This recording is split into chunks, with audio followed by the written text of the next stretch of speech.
Hello, everybody, and welcome to the October Q&A.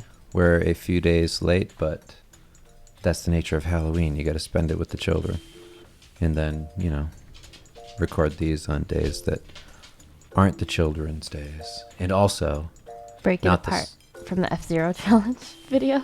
but also not the spookiest day of the year, That's true. which is all Halloween. Yeah.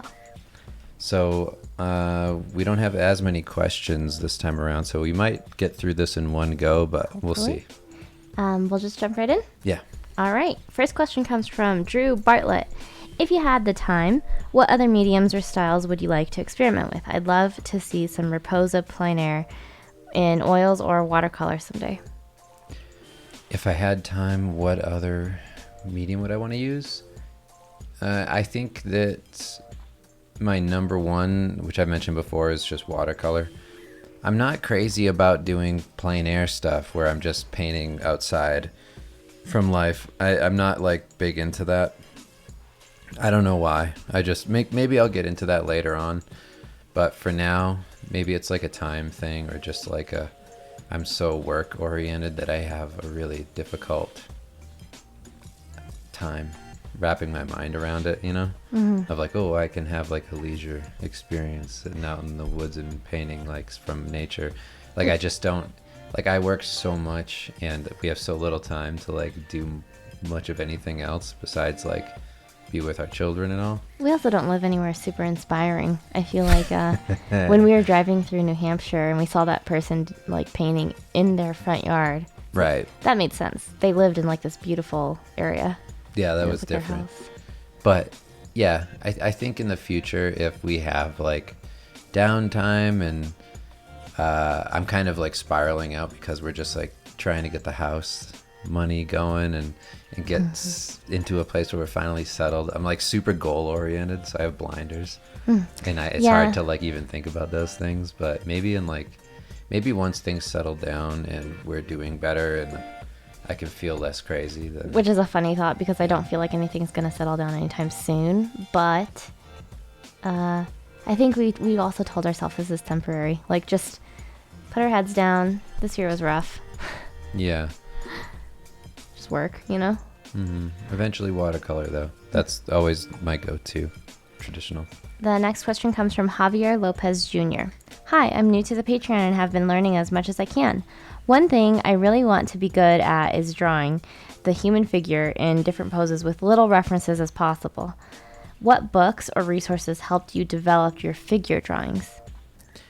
The basic starting points that I mention often are, Bridgman is one that I used a lot, and then it was also Loomis. But what I would say, if you're starting out now and you have resources that you have online, there's a really great anatomy resource called Manga References. Is that what it is? Manga Tools, Manga Resources.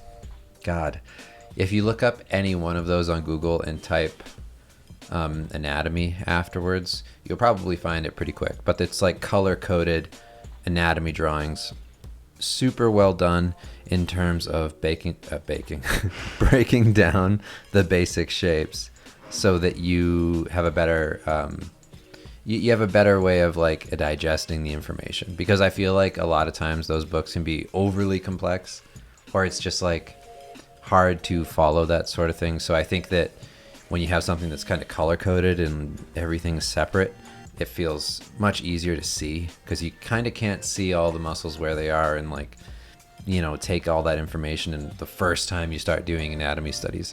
So the quicker you can get to that and breaking them down into basic shapes and everything, then the easier it is to kind of figure on like how everything is related to one another in the body, and size comparisons and things that will help you keep everything in perspective as you draw. But that's what I would do now, but that's not what I did back then. And then I just drew a lot.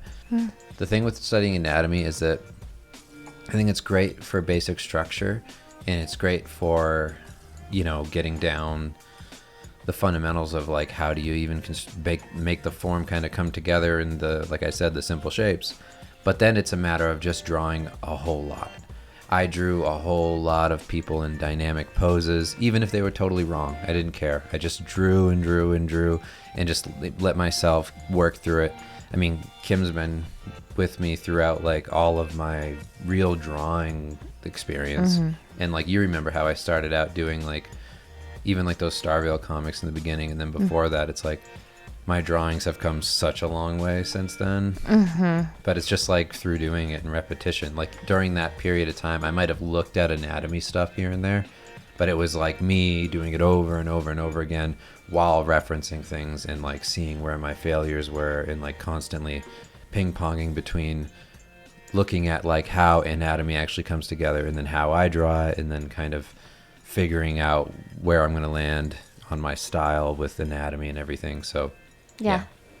I mean, one of those things that helped challenge you in that way was doing Steve Lichman, the book, because you had to draw, I mean, you drew every single page in 2 books. I would say the number one thing from the Steve Lichman was like that process was that I wasn't so precious about everything being perfect. I think if you're doing like a serious comic that's like action and cool and it's meant to be like taken as like awesome drawings and things, then you kind of are thinking like, oh, this needs to look really good too. But when you're doing something that's comedic like Steve, it doesn't matter. Some of the comedy can come from how bad it is. So I think that I didn't care as much about how my anatomy looked. It was pretty funny looking at like your last drawing, your last panel, and then comparing it to your first. Yeah. And I mean, and it's not that you didn't care, it's that you grew so much from like beginning to end on doing this process, because nobody was helping you. Like, you were learning through the whole thing. Yeah. But that's like, you know, it's hard to break that down into what that looks like for drawings, because that's 450 pages plus 252 pages, or 432 pages plus 252 pages of drawings with multiple panels on every page. Yeah. So that's like a ton of drawings to get to a place where I felt comfortable. Well, you know, and you with, could have like, done the more thing of hip like gone poses. back and you know, fixed like your first couple, but I Yeah, think right. that well, that wasn't gonna happen, but I think that it was nice to actually like see it documented of like, this is where you were and this is how far you've come in this amount of time, because this is when you started it. Right. Next question comes from Jorge Romero. Will you make a piece based on Diablo? Since you like to draw monsters and demons, it looks like a no-brainer for you. Loving the fast output that you've been doing lately with your new workflow. Keep the good work. Thank you.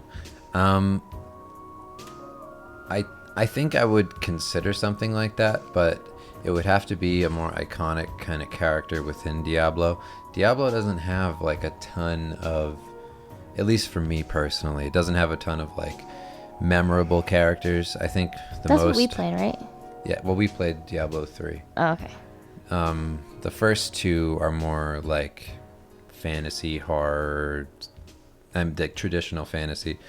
So they like, I think Diablo 3 leaned a little bit more cartoony. Oh, okay. But yeah, that old style I like a lot. But I feel like if I did it, unless I said it was Diablo, it would be hard to tell that it even was. It would just look like dark fantasy stuff, which I've done a lot of. And actually, now that I do have the new approach that you were talking about, I feel like more now than ever in my career, I could kind of go back and work into that style and do a good job of making things look traditionally painted. And I never really had that grasp before. And now that I do, I think that like I could do a good job with that stuff. But I like, you know, it's I go and cycle whatever with that kind of thing, where like I'll come in and out of Magic the Gathering, for instance.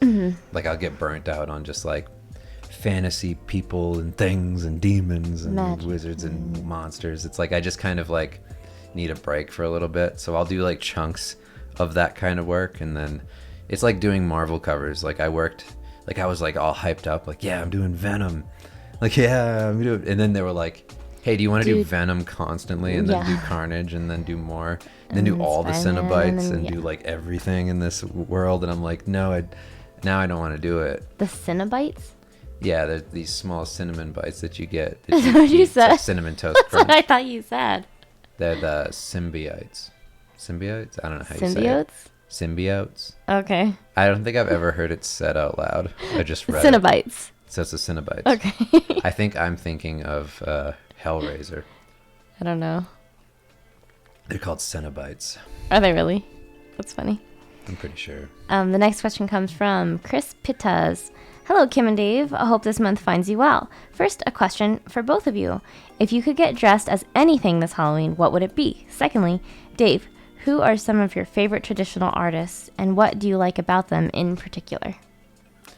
I like a lot of the old, like, I have genres of artists that I like for different reasons. Like, I've mentioned, like, Richard Schmid before because I really like how he'll have, like, the Impressionism thing of, like, implying a lot with loose brushstrokes. Like, I really love when somebody can do that. And then I'll like J.C. Leyendecker for just the style, like pure amazing style and craftsmanship of the image. And it's so iconic, and you can tell what a Leyendecker is. And then, you know, I'll have the normal artists that everybody kind of likes, like Norman Rockwell and Frank Frazetta. Those kinds of people come to mind. But I have like different people for different kind of moods. Like Keith Parkinson, Keith Parkinson does really great fantasy art. Same with like Paul Bonner, but Paul Bonner is somebody that I like genuinely really like. And then Keith Parkinson is like, I'm kind of in the middle where I really do respect the skill, but I also have that thing in me that really likes first edition D&D monster manuals where that's kind of shitty. Mm-hmm. But Keith Parkinson was great because he would take these ideas that were like lame on paper and just push it all the way to like as real as it could get. And it was just so cool to see a very honest representation of those ideas.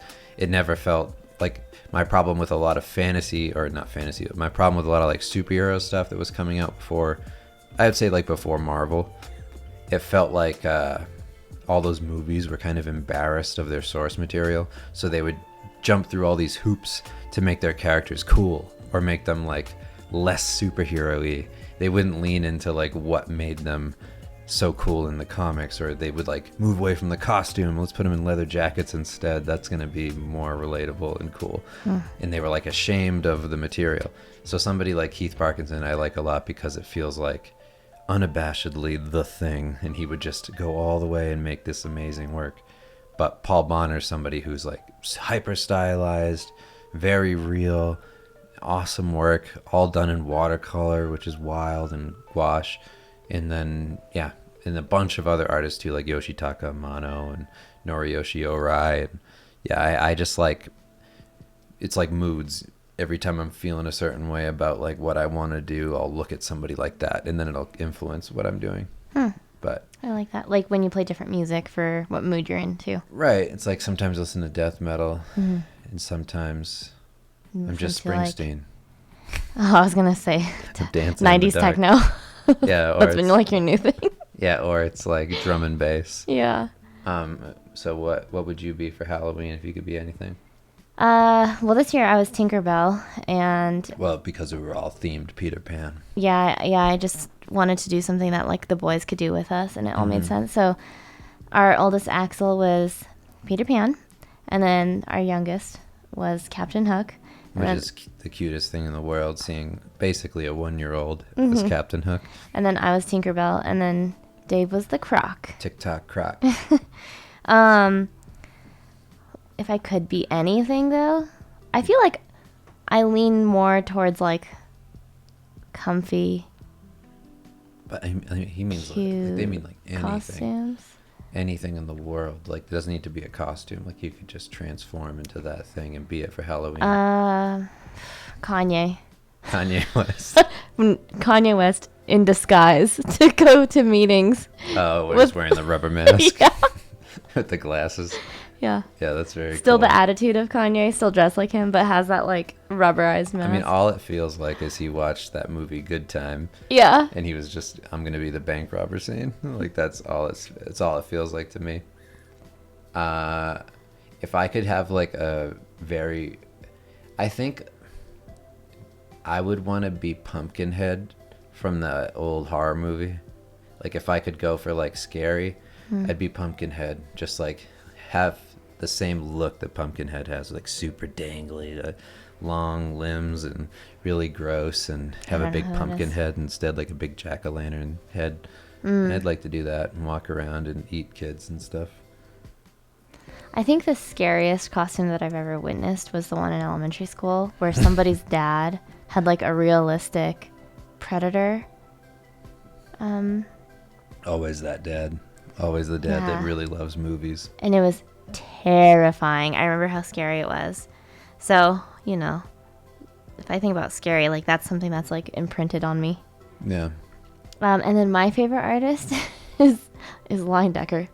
And why? Because I don't really know that many others, And and we saw their work in person.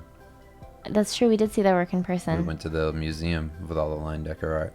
and also I feel like looking at it in comparison to the few pieces of art that I have seen, I feel like it's a masculine, like the way he paints, or you know, it feels very masculine. It feels like something an attractive person would make, which sounds silly, but it's like I get what you're saying. I feel like if you see somebody's clothes, sometimes you feel that way too. Like somebody's outfit, you're like, that is an attractive It's a person's very outfit. confident look. Yeah, I don't know. It's like it's dressed very nice. It's well put together in that way, and it has like masculine like angles, and yeah. Next question comes from Alfred. Nobody cares. Alfred Manzano. Woo! Halloween questions. What was your best costume you ever pulled off? And then the piggyback question to that from Linda Marsh is, what is the worst costume you tried to pull off? The best costume I ever pulled off. Man, I'm trying to remember. I think like the funniest one for me was in Boston. I put on like I kind of dressed up, not really. I had like a fitted Letterman jacket back when that was like You're like, cool with Kavinsky and all that music. And I just was like, I had like skinny jeans and things, and I like high top shoes, like the old school like 80s white thrash metal high top shoes. And like I was just bloody like all over. And I remember going to a Halloween party, and I don't think it was exactly on Halloween. I think it was maybe a little bit before. And I had a hard time even getting to the party because so many people stopped to help me. because I thought you were hurt. Yeah, they thought I was like all destroyed and just wandering the streets by myself, covered in blood. And that was entertaining. I mean, it was nice to be like, oh, this does look good. Like, I I've do seen- look all messed up. I've seen pictures of your Halloween costumes like before we met, and I thought they were really good. Like some of those parties that you've gone to. Yeah, I don't really remember a lot of them. I'm trying to even think of like There was if like I an did anything 80s one, cool. right? Like an 80s themed one. Didn't you have like something like bright blue on? I'm trying to picture the picture. Oh, bright blue. You mean, Maybe yellow. okay, I know those are different colors, but it that- was something bright. that wasn't a Halloween party. Oh, What that was that Halloween? I don't think it was Halloween. oh okay. But that was a You know what I'm party. talking about? Yeah, because it was this boring house, and I went with my friends, and I thought it'd be funny to dress up, so I dressed up as the life of the party, and I almost died that night. So because I just thought it would be really stupid if I went way over the top. So I had this really like fun outfit on, which was like all bright colors. It was horrible. I had on like white dress shoes with like metal tip toes and stuff. Oh, and, like, those? The ones that you have two of? yeah, and I just danced constantly, and I was covered in sweat, and I almost blacked out because of that, and my shoe exploded while I was dancing. And yeah, I couldn't walk after the party and all that stuff, and everybody was playing into it like we got to save the life of the party. Like if I was dying, the party was dying, and I couldn't breathe, and I was on the ground, and my friends But were not fanning me. but not Halloween. No, not Halloween. Just fun. Just I don't know. I dressed up as characters all the time. Like this is kind of a weird sidetrack thing. I'll just mention it real quick. I used to do this thing because I don't know if I was just like, maybe deep down I was insecure, or at least like afraid of being completely myself and funny, like just joke around. So I used to make characters in high school, and everybody would like them. So I'd like dress up as this character Wicked Tough, and I would wear like a denim jacket and a wig, and I'd have like sunglasses and all this stuff, and I would, beat people up and things, and talk shit to teachers. And I feel like we've probably mentioned this before because you definitely have a picture of this as your school ID. Yeah, I told the teachers that it was hair extensions and all that, and then got my photo ID. That's like my 8th grade or 9th. No, it's probably 10th grade. It was like 11th grade, I think. One of them. Yeah. And so I used to do that a lot. And that was kind of just a thing that I thought was fun, to just disappear into a character and just become somebody else.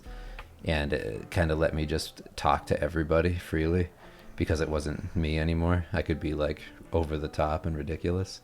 So I got into that habit, and that's why the life of the party happened. Nice. It was just another extension of those things.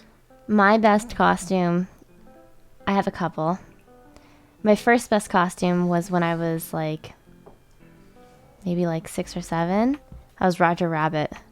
Mm. And like costumes back in the 90s were made so poorly. I know, they just like crumble. By the end of the night, they'd be tattered. Oh, it was like a plastic pair of red pants with like overalls, and it had like makes noises the whole time you walk. It was like a picnic, like those like Party City like tablecloths, like basically see-through. And here in Colorado, it usually snows around Halloween. And so like I remember I was so mad because I had to wear like a bunch of like layers underneath of it, and I ended up like ripping the pants, putting them on because they were like really thin, cheap plastic, and it was just like a mask, and then like the rubber or like the rubber band behind it. And that was like one of my favorites, I think, because I don't think I ever dressed up as like anything like that again. And then my second best, which is also one of my worst costumes, was Totoro. And I'll tell you why. Because like when we were dressed up? Yeah. It was really good. I wore it a couple times in a row. That's why. The first time I wore it, we went out for Halloween. Just the two of us. Was before like kids and everything, because that's our first date anniversary. And I wore it, and you just like kind of did some like SFX makeup, like scars, and like wore a suit. But I'm wearing a freaking onesie, and I had like a leaf on my head. And we went to a nice restaurant, and nobody else was dressed up. And I had like whiskers on my face, and I just looked like a child. It just like, and we're like, can I get the oysters and the crab? And like, it was so stupid. So that's why it was one of the worst. But then it was also one of the best because I used that same outfit for when we had our Halloween party, and that's when we announced that I was pregnant for the first time. Yeah, and actually, that was one of my better ones because I had the full mummy makeup. Oh, that was really good. So I did like all kinds of like crusty, kind of like dried up skin, like all over my face, and like darkened it. And you had like one contact in. I had them both in at one point. Oh, did you? I had white contacts. And then you had like the gauze and everything. Yeah, I couldn't handle it. It was like bothering my eyes so much. But yeah, I had like gauze all over. And that was a pretty cool costume. It was really good. That came out really good. Yeah.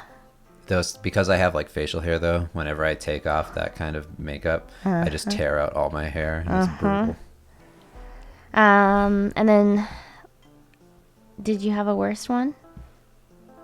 No. Worst costume? No. I mean, that kind of covers it. Okay. Next question is from David Carrasco. Can you recommend any books or resources for learning about composition? How do you get good at that?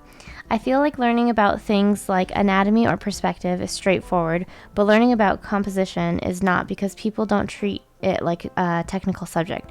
So I don't know how to get better at composition. Thank you. And somebody did reply to this saying, somebody as in Lewis Whitworth said, Framed Ink is a really good book on composition that I've seen recommended a lot. And then they give the link.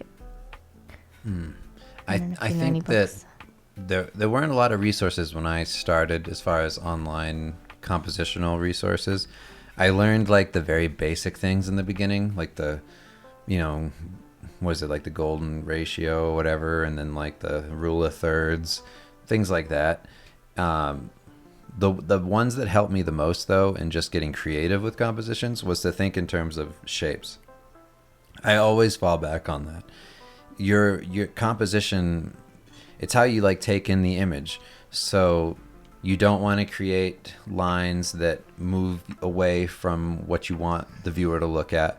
You're like, anytime you're pointing away from your main focus, Well, it has to be purposeful if you're doing that, but like you always want to kind of guide an eye through an image, and you can do that with all sorts of things. You can do that with like flags blowing in the wind. You can like point people at a thing you want them to look at. Somebody's holding a weapon this way. This could be the arrow that points at a face or something that you want people to see. And then you have, let's say you have a ton of characters on the bottom, more characters here, and then one big character.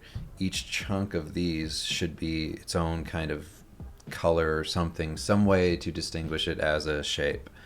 And when you start thinking of things in basic shapes, I found that was the most helpful for me. And then when you're doing complex compositions, like a lot of the ones that I do have a ton of characters and things, you want to keep in mind the tangents that can happen in very complex images. That's probably one of the hardest things to balance in a piece.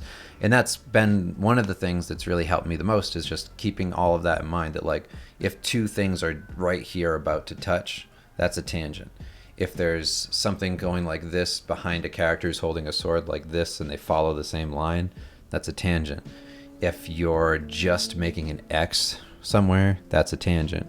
You don't want to really like create that tension in a piece. Like anything that's about to touch is like, it makes people uncomfortable when they look at it.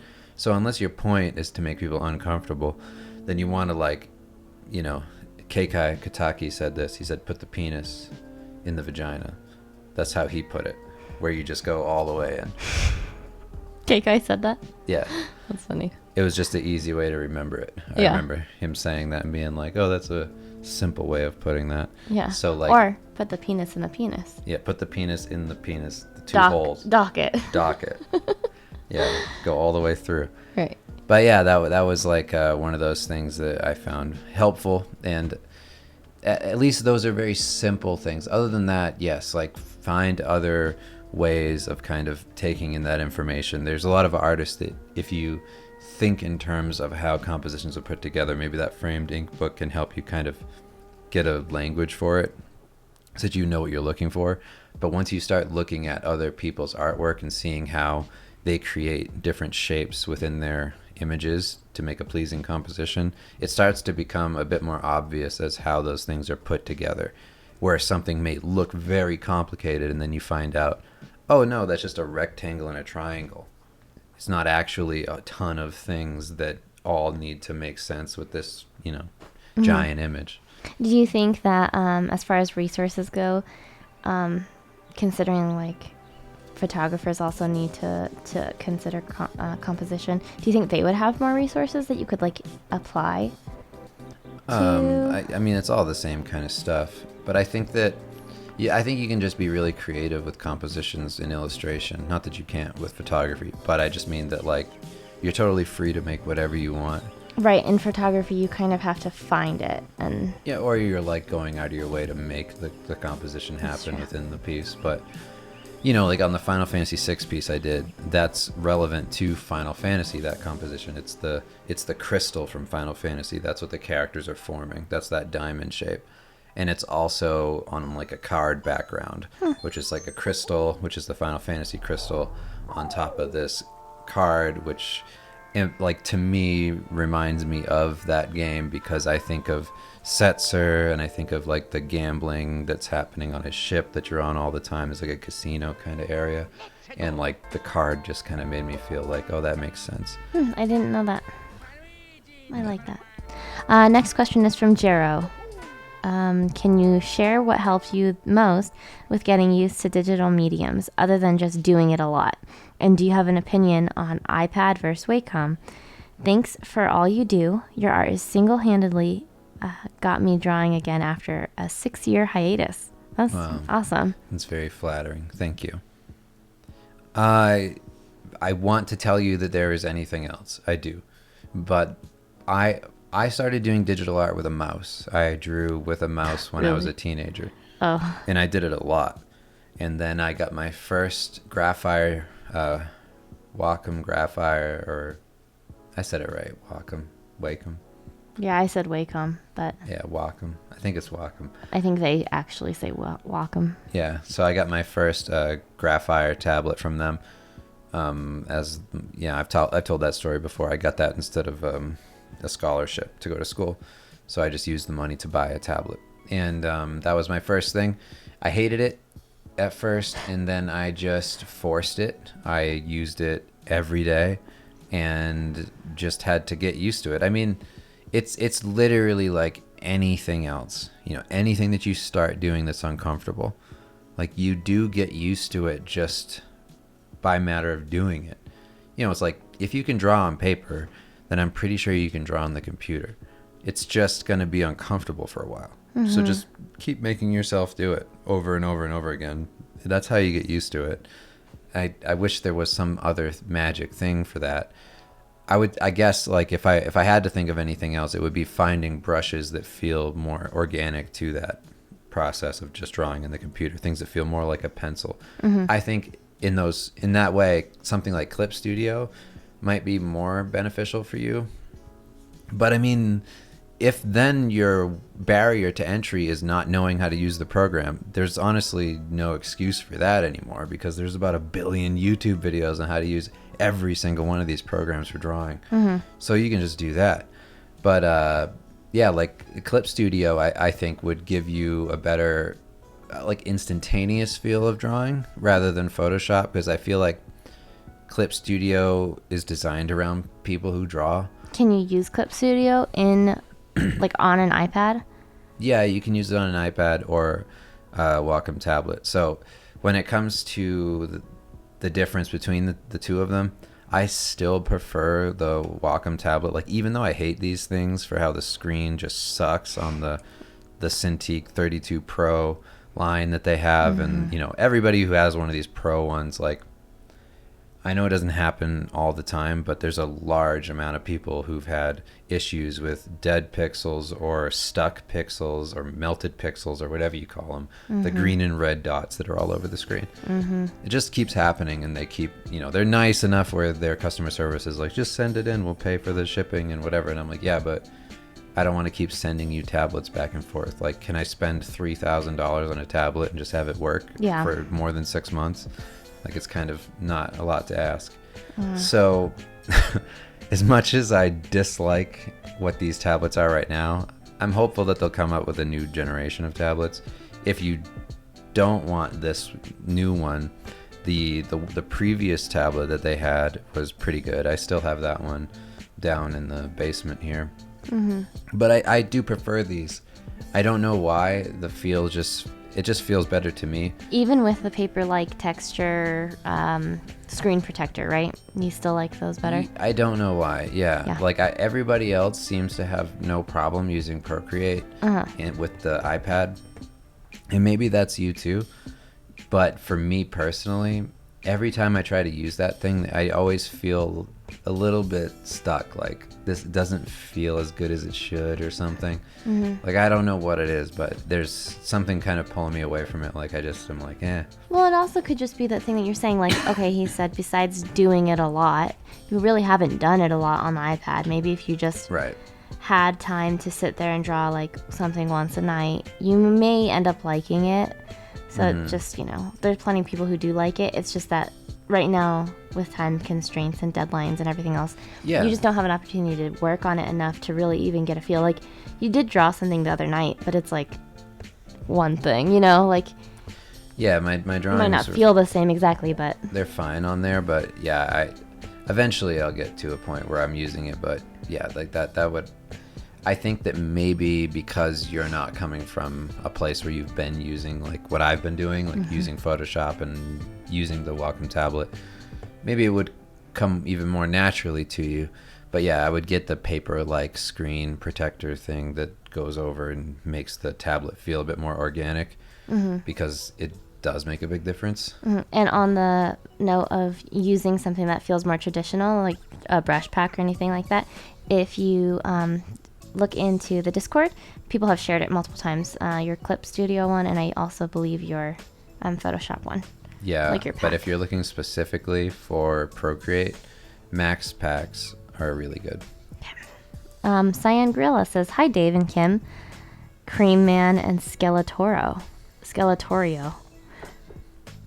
Is that me? I think so. Okay. Hope you are both well in the spooky month of scares. First off, wanted to be sappy for a minute and thank you. Dave, also Dan, but he is the dog whisperer now. That's all he posts is dog stuff. It's true. I don't know what Dan's thinking. A few years ago, I quit my full-time job and threw myself into art without understanding anything and being pretty bad at it today. Being pretty bad at it. Period.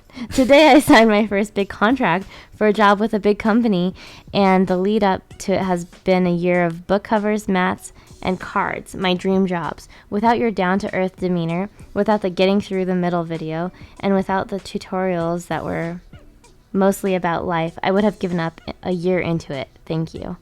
That's awesome. Congrats. Yay. Congratulations. That's really awesome. That's really cool. Now, do you have a way to deal with influences from other people affecting your way of thinking? I currently avoid listening to other artists talk about their art, their processes, other than you, because you never prescribe stuff. I feel they make me think my way is wrong because so-and-so professional does it differently, and I notice it translates into less confident work. How can I shut up the voices in my head? Thank you, and much love and health to you both and the Round Boys. Thank you. I think you really have to have almost like this is going to sound stupid probably, but almost like fuck everybody attitude. Mm-hmm. Because you can't think that maybe this isn't you, but this is just how it sounds to me. It's like thinking that other people have the answers is implying that you don't have any. But you've gotten this far. Right. But the thing is that you can't listen to people that speak in absolutes about anything, that say like, I know the way to do it and my way is the right way. Mm-hmm. You don't listen to anybody like that. I mean that, like, take kernels from everybody. Like for me, I like learning everything. So if I get into something, I want all of it. I want all sides of it. I want right, wrong, in the middle, everything. I just want to see if there's anything good about how a whole slew of people do it. Mm-hmm. And then kind of finding what I like out of the whole bunch. I've done that with like writing, done that with, comics, done that with religion. No, but like everything. I mean, literally everything. It's like take in as much information as possible. That's always beneficial. But if somebody ever tells you that their way is the way to do it, then you have to say no, because you can't listen to somebody who thinks that way, because it's poisonous. It's like somebody who wants you to become them because they think they're so great is not somebody you want to listen to. I think you should also question, what do they get out of it? Why do they feel like they need to influence you in any way? What is their goal? Well, a lot of times it's not that. It's them just saying things that they are projecting. It's like they're just saying like, oh, I must be doing this the right way. Mm-hmm. And, so many people who get into anything and have success end up with ego about it. And that ego is also poisonous, of just being like, I'm the best. Mm-hmm. Listen to me. I have the answers. And it's like, shut up. What are you doing? I think it's the same thing that goes to like parenting, because everyone thinks that they're doing the best job if they have a really good kid. Yeah, and they always want to offer advice and everything. And I do think that it's 50% temperament, 50% of like what you put in as parents, but no matter what, you're still going to get different outcomes. And I think that like, even if you're doing something wrong, you don't necessarily have to change it right away just because somebody is offering their negative advice. Sometimes you have to go through doing it wrong to learn for yourself, so then it sticks, Yeah. And sometimes it's like, as long as you're not hurting anyone, obviously, this doesn't go for children. If you're doing something wrong, don't hurt them. But like, if you're doing something wrong in art, maybe you have to get through that hump by yourself instead of taking in other advice, because like every little part of that is your journey to get to where you are, to where you're gonna be. Mm-hmm. I mean, I've taken in information from everybody, and even the people that say that stuff about like being right. You take in bits and pieces, and then you just use what feels good to you, and then over time you can weed stuff out.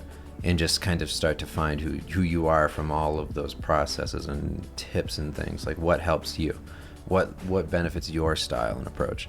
And like, I did that. Like, go back through the Patreon, like, see how often I change my whole approach. Like, it's just in the past 2 years on Patreon, it's a lot. Like, I'm constantly trying to find things, and that doesn't mean that I'm like copying somebody else and using their thing. I'm taking bits and pieces of everything and then trying to learn and trying to figure it out and make something that's fast for me. Because each one of these people who finds something that works for them, they think that that's everybody. I don't think that that's completely wrong. I think, we have more in common than we do, not. So I don't think that that's so crazy. But we definitely have different workflows and ways of thinking too. Yeah. And you have to figure out what helps you the most. And you're only going to get there through trial and error, just doing it on your own. And I can say, like, over the past 15, 16 years of doing this, like, I really never felt like I 100% knew what I was doing. Never. And I don't think that goes away. I don't have a thing where, like, I have a crazy amount of insecurity, and I don't have that thing of like imposter syndrome. I never had that. So I'm not coming from that negative side necessarily. I've just always felt like there must be something better. Like, I must be missing something because this isn't like exactly what I think it should be. Like, there must be like some way I can improve on this that I'm not figuring out yet. That's how I always felt. So I think that it's just failure. It's trying something, letting yourself fail. Why did this fail? And then just keep on thinking of those things, and it'll take a while, but it'll eventually work itself out. And you're the only one that can find you. Like, you just have to be really honest. And if you take a negative, like, if those videos and people that you're listening to make you feel negative about yourself, maybe you shouldn't do that. Maybe you should just do what you want to do, because that's one of the things that I did. I took off literal years from looking at anything art related in terms of like concept. Like, when I was doing comics, I was not watching tutorial videos. I was not looking at anybody else's work. I was just doing things that I enjoyed and drawing them. And it really knocked me out of that zone of thinking that, like, oh, I'm competing with all these other people in my field, and let's figure out how somebody must have the answers. I don't know what I'm doing. Like, it knocked me out of that a bit, where I just came back to a place of like, oh, why am I doing this in the first place? Like, what do I want to do? And then that was like a healthier place for me to be at for when I came back to art. And I think I had a general approach before of like, who cares? Let's just see what happens. But even more so after doing comics, I came back and was like, oh, who gives a shit? Like, whatever. Like, just do what you do what you like. You can't, like, I had people tell me for the longest time, even like dumb stuff like, you're never going to have any success doing fan art. And now, like, everybody does it. It's like, it's so ridiculous. It's like, what are you talking about? Nobody knows. Nobody knows, and it's unpredictable. Yeah. I think along the terms of that thing that you mentioned in one of the last videos about chanting together as a team and creating strength, I think there is something to positive affirmations. That's the bridge. I don't know if that was a Q&A. No, it was just the last video, I think. Okay, so yeah, if you didn't watch that, we were talking about this theory. It's not a theory, it's actually like a proven thing, where it's why like religion and all these social groups are really powerful, because you can get together in a group, and if you're in a group with enough people, and it's not even enough people, it's just a group, and you chant at the same time, like sport team stuff. Army right, like there's a whole bunch of marching chants and right. So if it's like swaying and doing the same movement together, singing together, chanting together, it's just things in like unison and bringing people together that actually makes you physically stronger, mentally stronger, and like it heightens a lot of your emotional whatever things. And I forget the name of it. You can look up the phenomenon, but it's pretty wild. And anyway, we should do it so that we can get super strong. Well, like I said, but I was Zoom. I was also thinking that like that it applies to like positive affirmations too, not just in your head. Say it out loud. Those are things that you want, I think it helps. to piggyback off that, somebody did comment on his post and said, this is from Sebastian Tepa. I feel exactly the same. Art thoughts channeled through a relatable dude like Dave. Humanized the whole art thing for me. Congrats on the job, dude. Sorry, I just touched the mic. Ora Nora says, yeah, when it comes to art advice and cultivating a professional mindset, I really connect with Dave's laid-back style. Sorry. What? You are laid back, but it's funny because like you are like also the hardest working person I've ever met in my entire life at the same time. And I've worked in hospitals with like doctors and surgeons and you know. But yes, I just think it's funny because you are very laid back, but at the same time you're not. I like how he gives a tons of specific practical tips compared to so many other artists. It seems like most pros have trouble breaking down their own process for less experienced artists. Great to hear about the job. Congrats. Yeah. Well, you're all very kind. Yeah. I mean, I understand the problem with all this stuff. I really do think we need to give less value to those things that, you know, like I said, those things that are definite, spoken like they're definite things. It's like you can't take everything with a grain of salt. And whenever somebody tells you that you can't do something a certain way, do not ever listen to that person. I'll show you. I mean, that's a stubborn mindset to have, the I show you thing, whatever. It's like, but it's true. It's like, it's almost always just somebody talking from a place of just either they're not you, or they don't understand what you're talking about, or they don't know why that would work. They don't get it. Whatever you're talking about that they disagree with. It's like, but it doesn't mean it's not going to work, or that it's not true, or whatever. It's like you just have to trust yourself and do it. Like I one thing that happened a while ago that kind of is very emblematic of what you're all saying was I had a interview with this group. I want to say it was Level Up or something like that, and you can look it up on YouTube. And somebody was saying, one of them was saying like, why don't you do a thing where you like test out your idea of like a comic or your IP or something with the community and like get their feedback on if they think it's going to work? And I just said like, no, don't do that ever. Don't do that ever. And like they were like, or whoever that one person was, said like something along the lines of, you know, but how do you know if it'll work then? Like, how do you know your idea is going to work? And that's a very weird way of thinking, and to me personally. Like, I understand it, but like, it's backwards.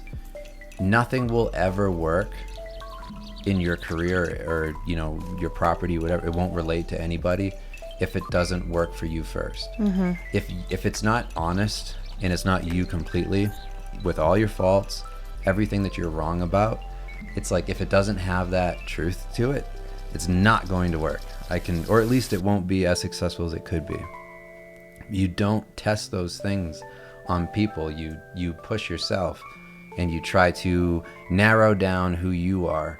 And once you find that you, and you get there through whatever means, whether it's the idea, writing, or something, it's like once you get close to that kind of central thing, then it works. No matter what anybody says, it works.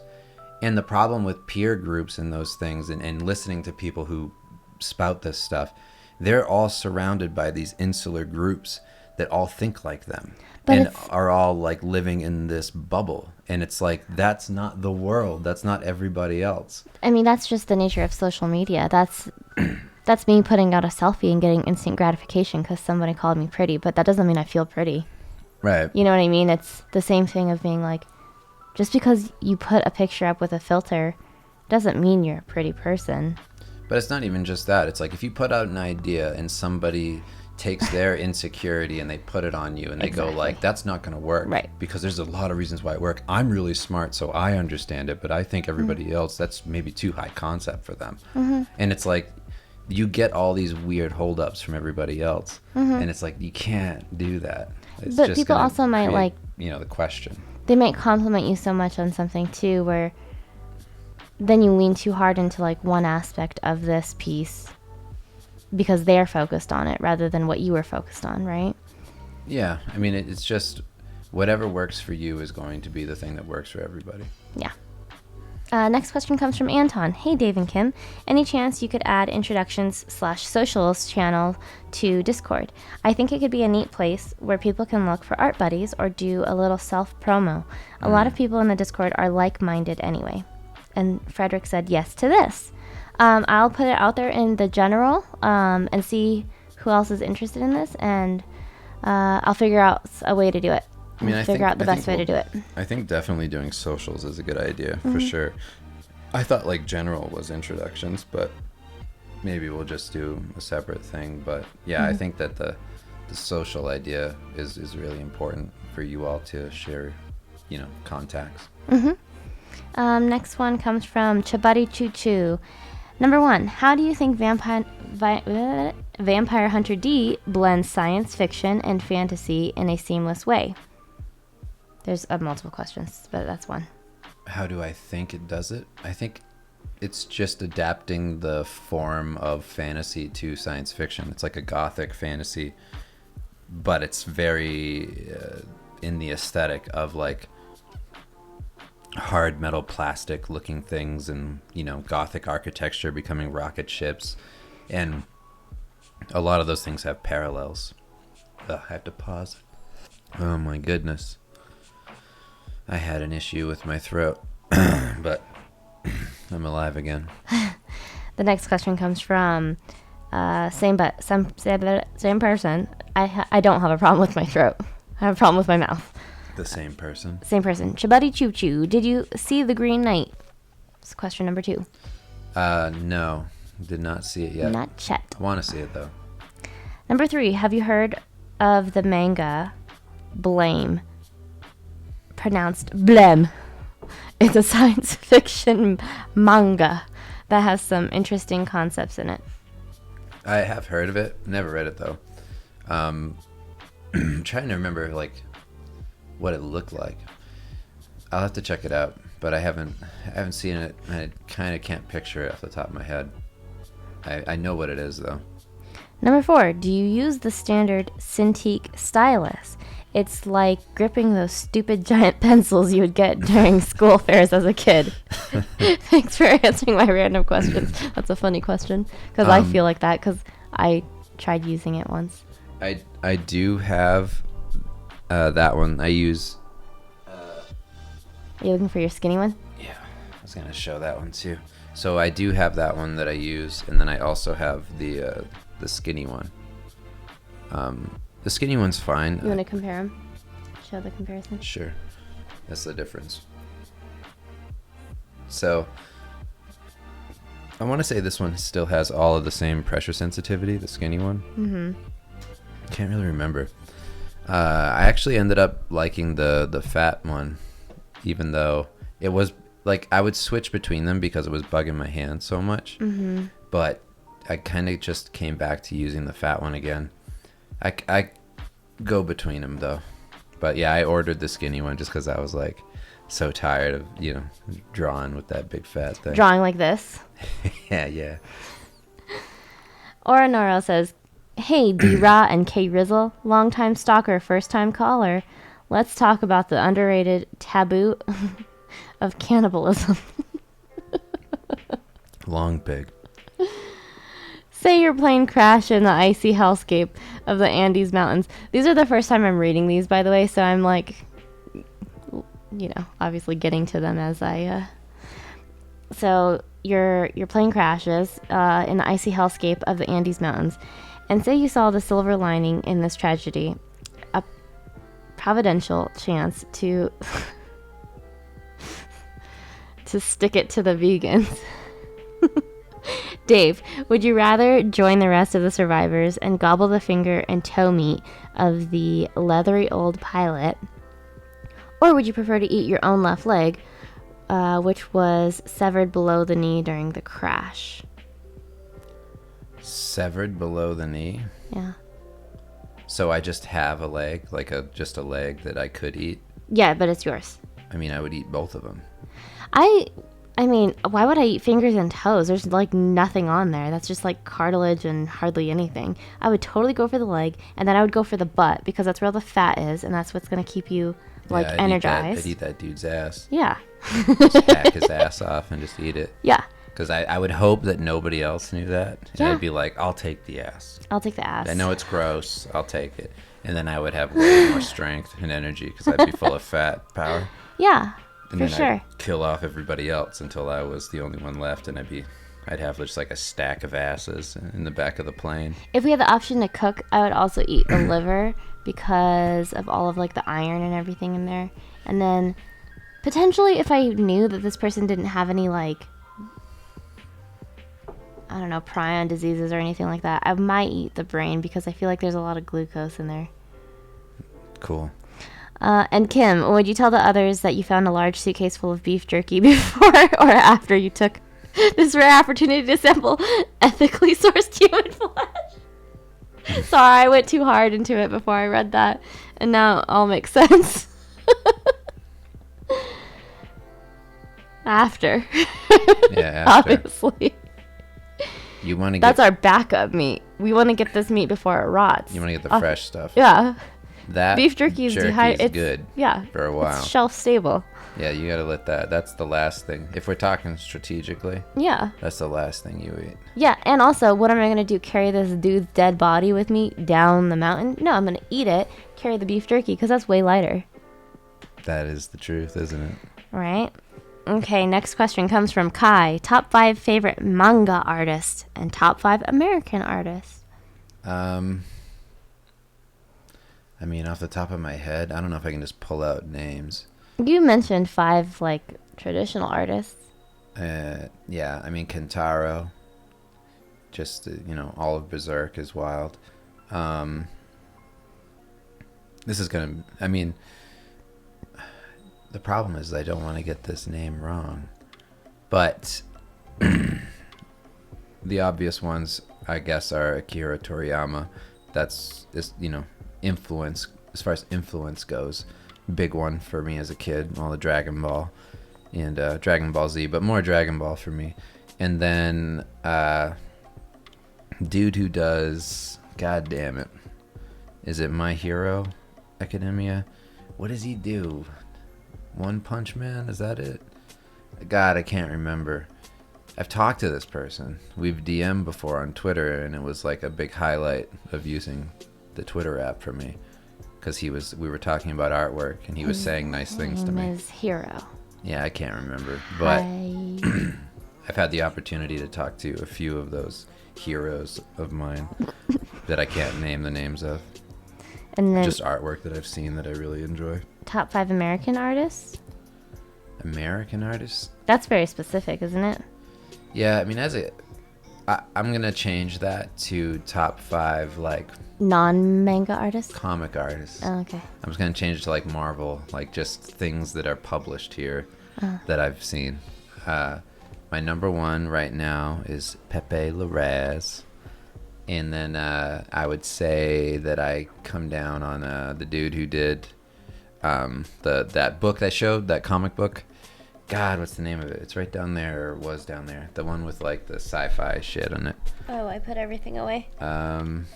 Meta Barons, and Atomo, obviously, for manga. Meta Barons artists, and then Jodorowsky and Jimenez? yeah, Jerome Opeña. I don't know if I'm saying that name right. Incredible, one of the best. And then I would say Travis Charest, or Charest, I don't know how you pronounce that. And Marko Đurđević, he's one of the tops. Mm-hmm. And then I gotta find one other one. Kim Raposo. Triangle Batman. Give it a look. Next question is from Frederick H. Hello, David Raposo and Kim Raposo. It is I, normal human male Frederick. Put some sweet Welcome. baby rays on that. And definitely not a faceless humanoid wearing the skin of one of your beloved patrons. Thanks so much for being so thorough and answering my question last Q&A. And sorry for bringing up the broken Cintiq topic. I hope Dave didn't proceed to punch the wall and scream after the recording. Just No. me. I have a question regarding comic cover backgrounds. Backgrounds are always a bit of a black sheep, but how do you decide on a background for a cover? When does a simple colored background work better than parts of a full scene? Any tips on making the characters not look like they're doing a hero pose in an empty void? Also, what's your favorite comic cover you've ever done? I love your Null Wolverine one. Sorry for the long-winded question. I hope you and the boys have a lovely family Halloween. Thank you. My favorite one of mine is probably the first like Venom portrait one I did that had like the orange background with all the blue goo flying everywhere with Venom screaming. I just felt like I had a lot of energy when I did that one. I wasn't like tired of doing Marvel stuff yet. I was So trying to see if we had any. when I did that one, I felt really good about it, and I felt like it just came out strong, and it was exactly what I wanted it to look like, and I didn't feel like I compromised on anything. And I also wanted to do very bright, saturated colors for Venom because I felt like everything was always so dark and gritty for Venom, and that's not how I picture the character. I picture the character as being a bit more of that like intense, wild, like 90s energy. Like toxic goo, like bad, but in that neon color Yeah. thing and all that. I always like that kind of Venom, like the Marvel versus Capcom kind of feeling, that like really intense character. So I felt like that one was more successful than a lot of the ones that I did after. But how do you deal with the compositions? I try to keep everything very readable for comics, and comic covers in my mind, they kind of have to like have a punch to them, like just pop off the shelf, because they do face outward. I try to keep that in mind when I do mine, so I keep them as simple as possible, because if you do too many small things happening on a cover, too many small characters, a really complex scene in the background, like it might look cool when you're holding it in your hands, but it might just look like nothing from far away. Oh, like too busy. It Doesn't read well. Yeah, it just kind of can very easily become lost amidst everything else. But So if you have like a face with a really bright color behind it, then it pops off the shelf more. And so I think of those things when I work on comic covers, because it's such like a, I don't know, I feel like comics are like kind of impulse things. At least like that's how I always bought them, was like, oh, that's a cool one, it's only this much money, I'll get it. And like, flip through it. I'll at least pick it up and look through it. But some covers require like a lot of stuff happening on them, which, you then have to account for. But Here's one that you just, yeah, there's one that I did I mean, it's the only one that we have down here, but semi-recently.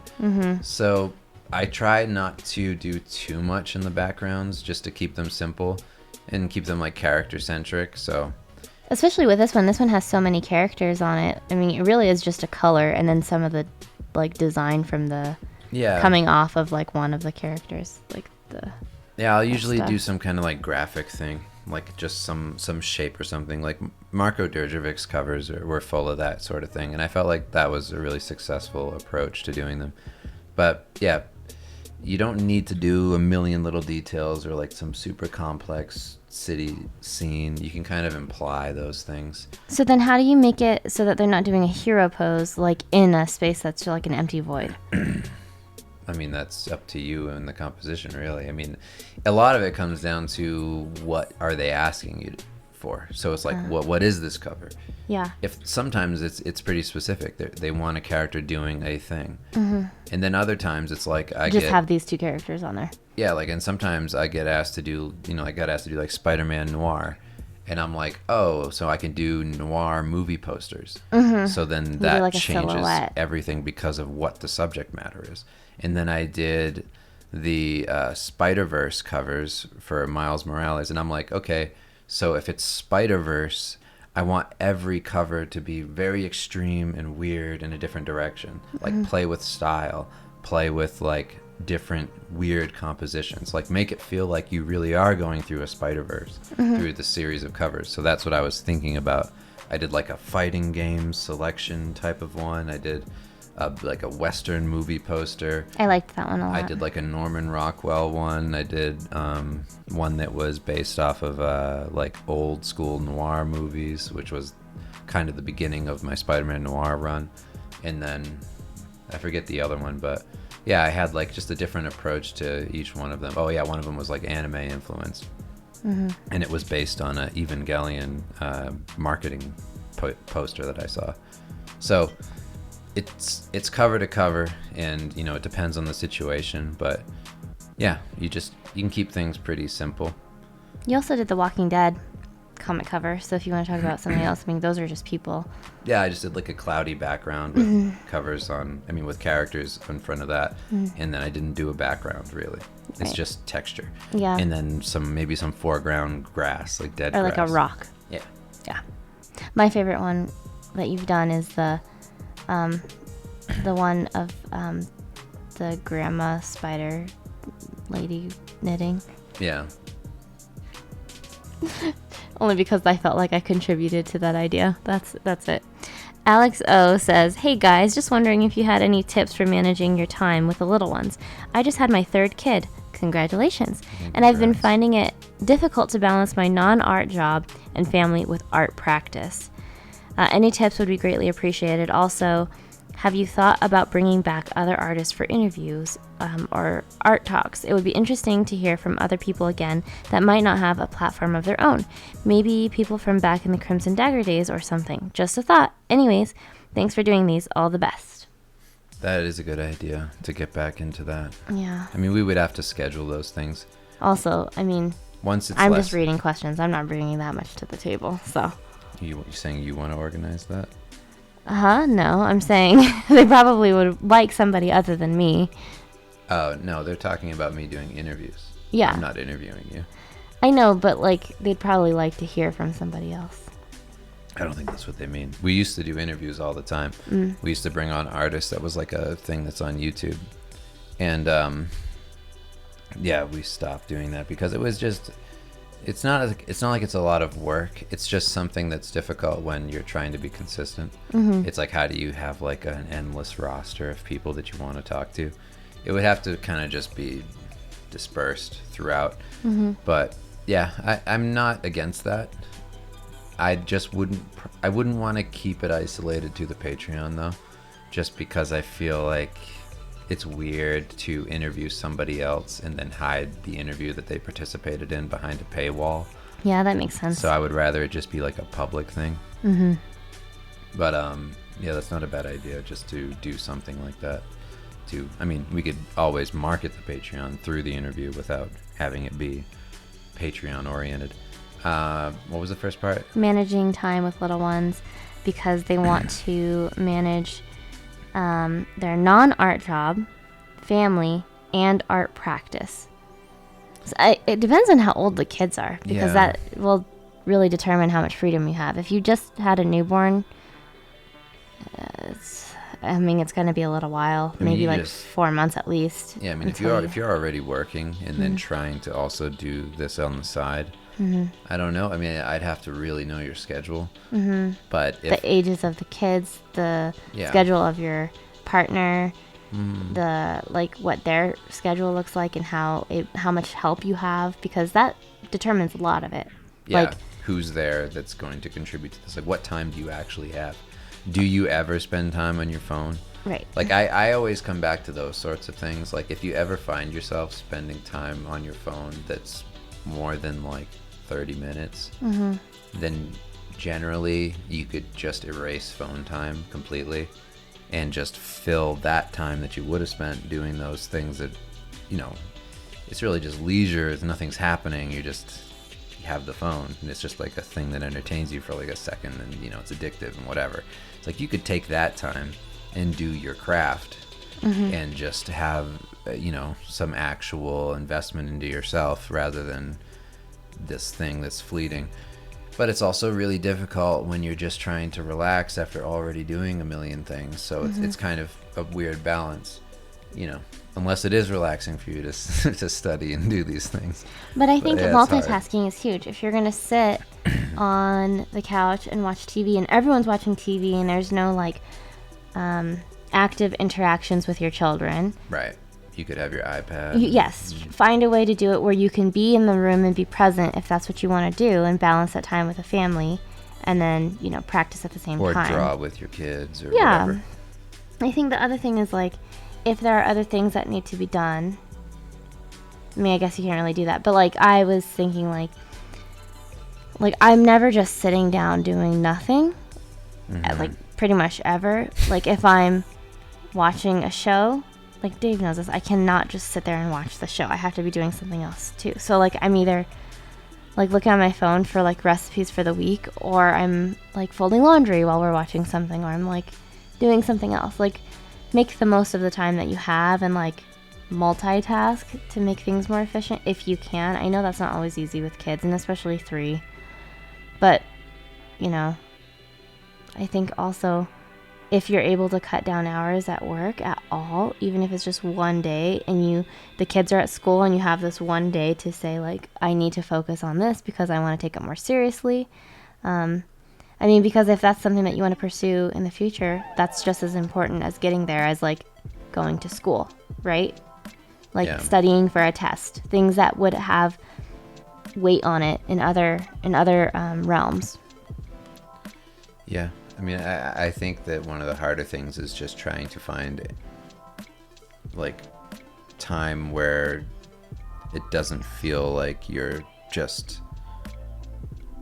being, like, selfish with it. Because I feel like it's hard when there's somebody else there, you know, like partner, whatever, that's, like, taking on the brunt of, like, a lot of what's happening. And, you know, like, unless they fully understand what you're doing, what your dreams are, your passion, why it's important to you, if they get that and they're, like, cool with it, and if, like, you putting in the time for this thing and you have that kind of support, I feel like it can feel like almost like guilty to be like, oh, I'm going to do this other thing, because it's like art's my job, like that's what I do for work.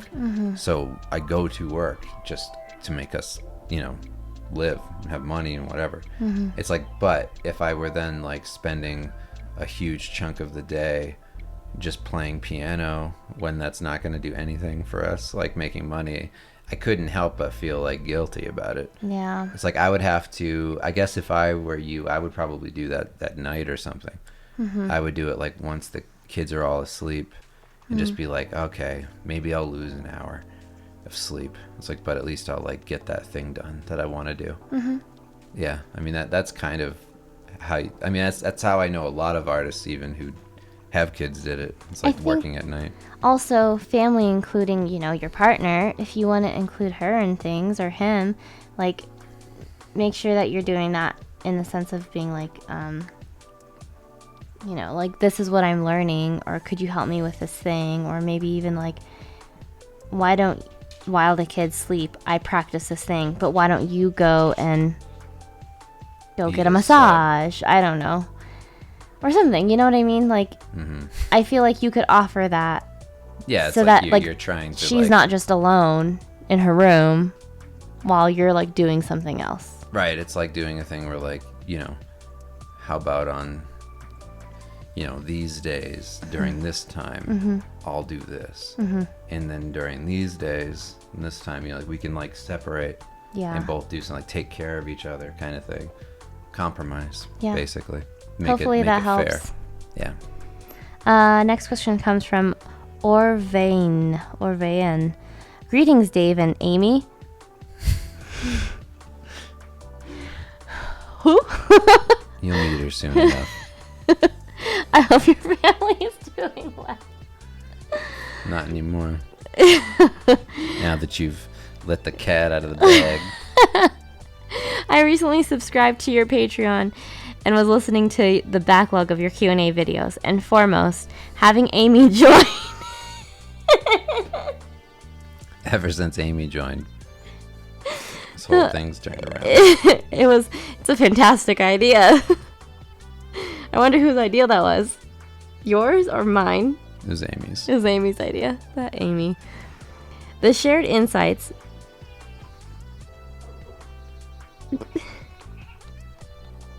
Little boy just woke up for a second. The shared insights and perspective, as well as her own views from the outside on your creative work process, have been very fun to listen to. I'm not laughing at your question. My name is Kim. My question, however, is if you can recall the first really big professional gig you'd landed beyond individual client commission work. Was there any pressure in making the piece perfect? And if there was, what helped you kick that pressure off? Thanks. P.S. I wanted to also say thank you, as I was listening to one of the Q&As where you had mentioned not waiting for creativity to spark and just making it yourself in regards to art. And it was one of those obvious things I needed to hear. I went on and produced 21 line art drawings over the course of 3 days. That's awesome. And have been drawing every day as opposed to one piece every 3 months, and have completed 4 simple full paintings since early October. That's awesome. That's really great. Yeah, it is it's beneficial to get out of the mindset of things need to be romantic in order for me to create. It's like that can be very pretentious real fast. And if you ever listen to prolific writers talk, they always go like, every day at least do a page, whatever. Don't burn yourself out, and with the thought that you could go on, like there's still something left, I could do more, and then stop, because Like then just you have putting energy. pen to paper sparked something. Yeah, it's like, but you're ending your day with a spark for tomorrow. It's like that thing I think is really important. And yeah, am I inspired every day? No, but I work every Does day. Amy inspire you? Amy does. I will say that, Amy's just been this light, unexpected light. This angel. Yeah, just changed the whole game. But yeah, I think that's really important. What's your first professional gig, if you can my- remember? Like big professional gig. It's hard to. So like the client to client thing, individual clients, that stopped kind of early. Like I had jobs. I had a bunch of jobs where I was working for certain kinds of like RPG companies. Like War Machine is one of the RPG companies that I did a bunch of stuff for. And then I did, a whole lot of like books and whatever. But to me, none of that was like huge jobs. I wasn't getting paid more than I was before when I was working for personal clients. Like it just didn't feel like a leap. The leap happened when I worked on D&D for the first time, because that was like the first name that everybody knew. But And then wait, let me say this first. okay. So the D&D thing happened, and I didn't feel like I probably had a lot of confidence at the time that I was just going to do well. Because just believed it. I just convinced myself of that. So I worked really hard and I just made it happen, and whatever. Like I didn't feel pressure really. I just thought like I'm going to give it everything. Like I have been working for a long time at this point. So I was like, I'm just going to go nuts on this and make it the best it can be.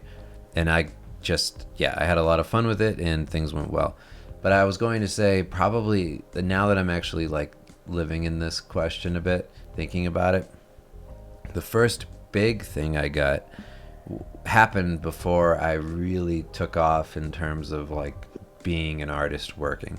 I was 19 years old, or no, I might have been 18 or 19, I can't remember. And I got contacted by a director, and he wanted me to do Kill Switch Engage's music video, Holy Diver. That was the first one. When I got that job, I was, obviously I'm still a teenager, I'm still figuring it out.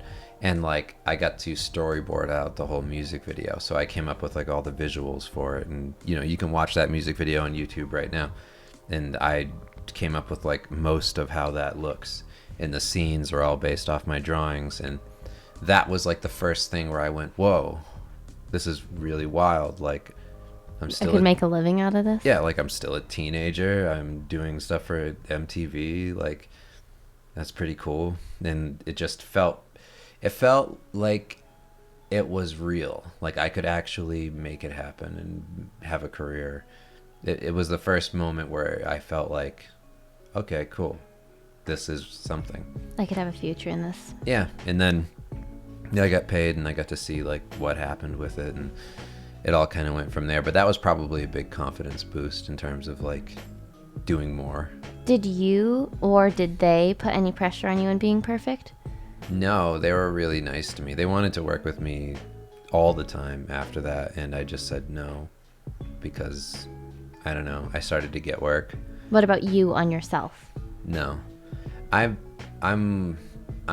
probably not the best person for that stuff because I didn't have like a huge ego, but I was definitely very confident in myself. I think 18, 19-year-old boys are living in that fearlessness, recklessness where they make mistakes often and they don't fear, mortality.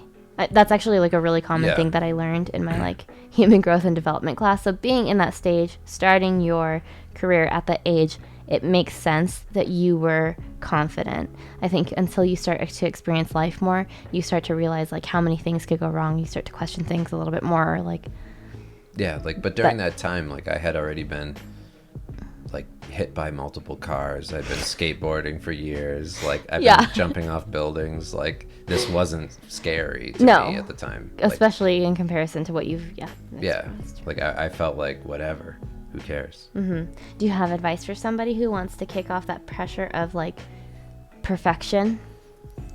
It's the same thing we talked about earlier in terms of like listening to people. Mm-hmm. It's like you really have to have an attitude. It's like I've talked about this on Twitter, but that like rap attitude. It's like the way rappers are like when they talk like fuck everybody, I'm just gonna do what I do. You have to have the kind of confidence that the Island Boys have. yeah. No, but really it is a thing of just it's lying to yourself almost. Mm-hmm. That you believe that. Fake it till you make it is what they say. Yeah, I mean it is that, but it's also like if my dad were here, that's what he would say. Yeah, that there are definitely sayings that are corny and you miss the meaning. Yeah. It's like because you just don't want to hear how lame that is. This is like a dumb example, but like I remember thinking how funny it was and like how it's so little and so simple, but it's just a moment in my life where I was like, yeah, like why not apply that to everything? I went to a corn maze with Lenny, my cousin, and then she was just like looking at the map. We had no idea where we were. We were really lost. And she was like, let's just pretend that we're here and then we'll just get out. And I'm like, you're not like worried or like you don't actually want to figure out where you are. But like that like confidence that she had, just like we just ended up getting out and like didn't panic, didn't whatever, you know what I mean? Mm-hmm. And not that I was panicked, but I just thought it was really funny that she was just like, yeah, well, it's fine. Like kind of oblivious to it, but maybe not oblivious. Maybe she was just doing the right thing in that time of just being like, I got this. It's fine. Yeah. You know?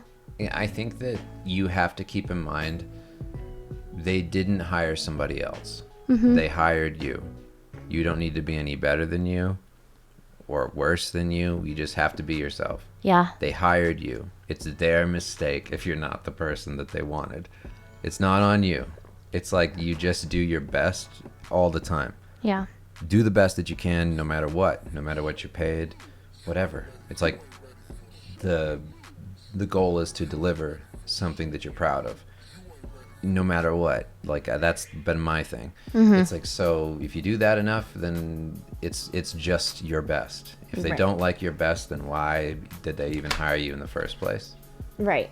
It's like, so I think that's a big part of it. It's like you can't just, I don't know, put this weight on yourself of expectation that isn't realistic for the circumstance. This is probably not great advice either, but because really you shouldn't be comparing yourself to other people in this way, but sometimes it's nice for a little boost. And sometimes I look at, like when I was going through nursing school and it was really hard and it was kicking my ass studying for those tests, I would like meet nurses on my clinicals and I'm like, they went through all of these tests too and graduated and passed the NCLEX and they're nurses now. Like there's no way that I can't get past this if they could do it. Mm.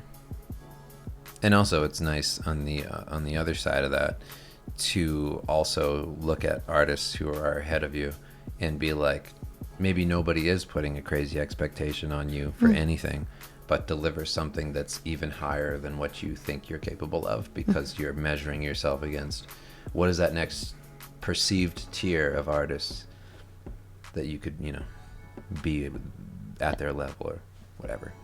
The next question comes from Korn, not the band. Hi, Dave and Kim. I hope you two and the kids are doing well. I was going to ask an art question, but I never know what to ask until I'm in the middle of drawing something. So instead, I'd like to know, what would you do if you were a skeleton for a weekend? Another question is, sorry, I skipped a line. Another question, is there a specific part of parenting that you're looking forward to as the boys grow up? Both questions are for Kim as well. Also, I'm looking into getting a Samsung Galaxy Tab S7 to learn digital art on soon, so maybe next Q&A I'll have an art question. Well, sounds good. Cool. Good luck with that. I would say the thing that most looking forward to with the boys growing up, just when they're completely in their own, like whenever that step happens where talking coherently, running around, understanding their body, like being able to climb and do things and play sports and all that, and just be active and have some coordination and just communicate everything they're feeling, like all of that sort of stuff. That when that happens, that's kind of what I'm most looking forward to, like when things start to become a bit more like back and forth, Yeah, I think that the thing I'm looking forward to the most is seeing their personalities. I think like right now, I love seeing the little traits that they get from each of us. Like, oh, that's you, oh, that's me. But like, when does it become, oh, that's Axel? Like, that is him through and through. And that's like what he's taken on from us. That is just him.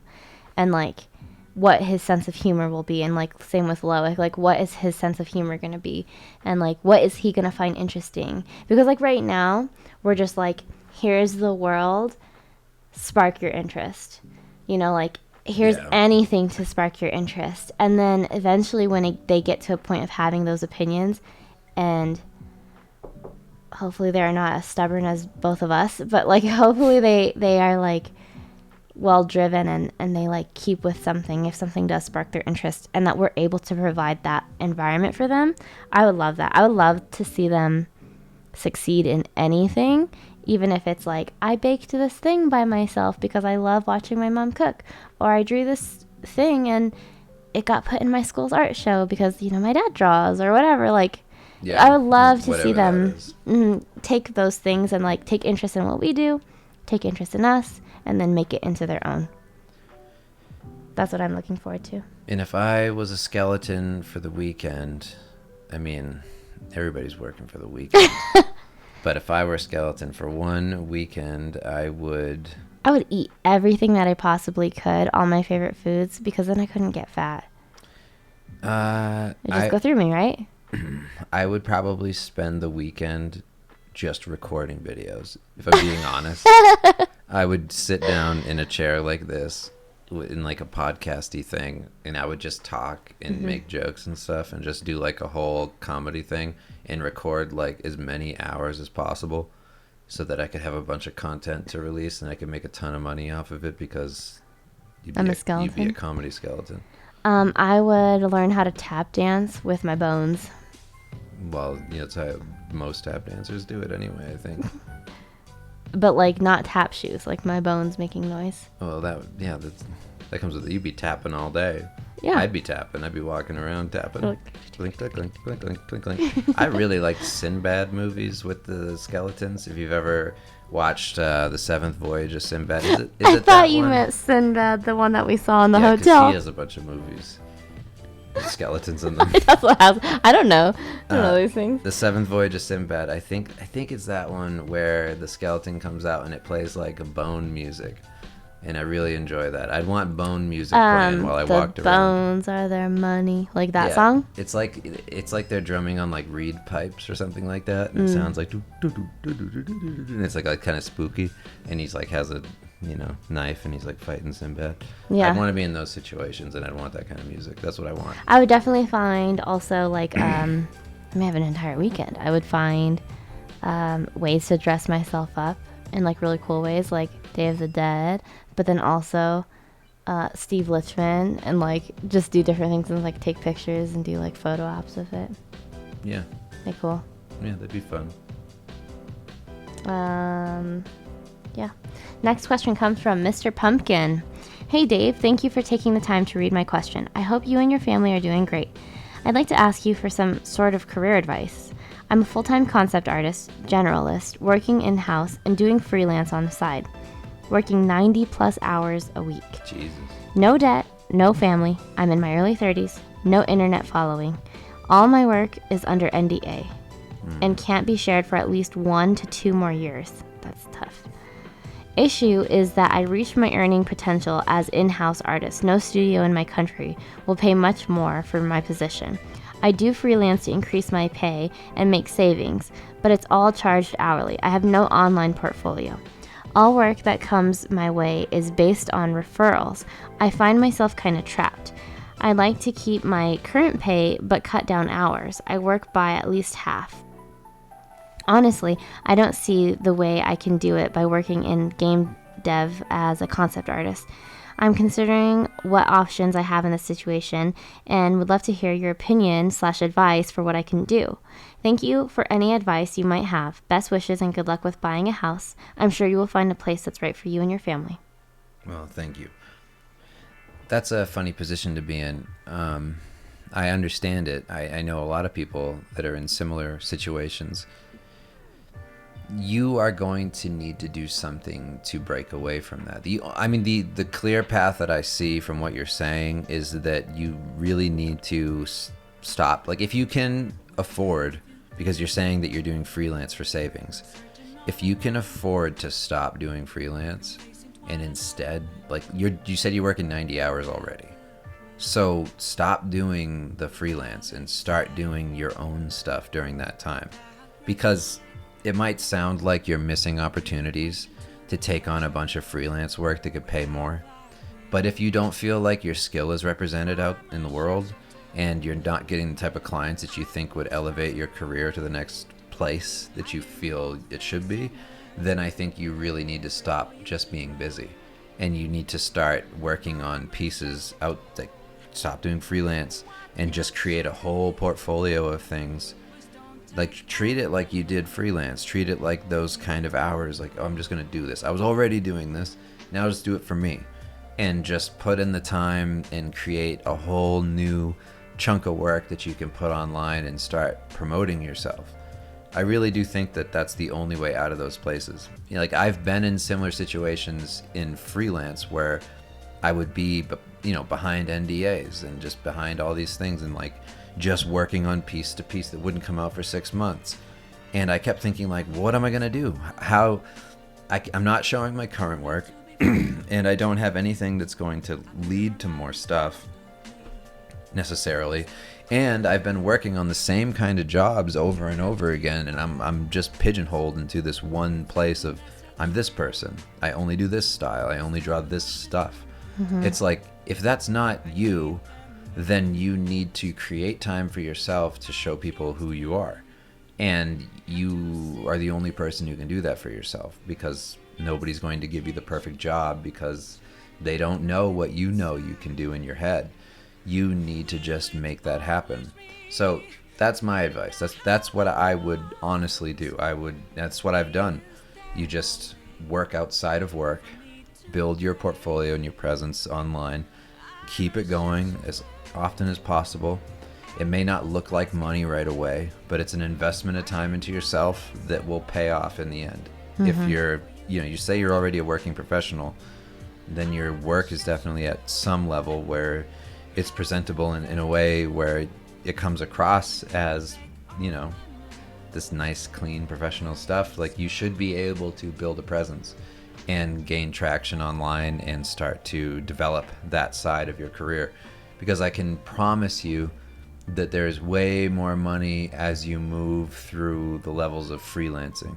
Like, you can get up there. It might take you a lot of time, but you can get there. So yeah, that's my advice. Like, there's I mean, the limit is what you're willing to do with your time, and it sounds like you have a lot of it to invest into this. So that's what I would say. Cool. Don't be busy. Just be smart about it. Next question comes from Anton. Thoughts on dedicating a video to the very first step of your process, the rough draft, which isn't supposed to be seen by the client, just shit everywhere, as you put it. I hate to admit, but in the previous Q&A, that was the best piece of advice you ever gave. I finally feel like I can churn stuff out and compare what works and what doesn't with ease. Or maybe you've done such vid and I just missed it. Anyways, it's something that gets omitted by other artists, and now I feel like an idiot because it shaved several hours off of my work, especially with clients. Also, a question. If you could spend a shit ton of money on art but not make anything yourself, what would you do? Any artists you'd like to throw money at? Let someone take a spin on an IP collab, buy old masters, paintings, etc.? Yeah, I mean, honestly, I would hire out to that manga artist who does My Hero, or one of those people.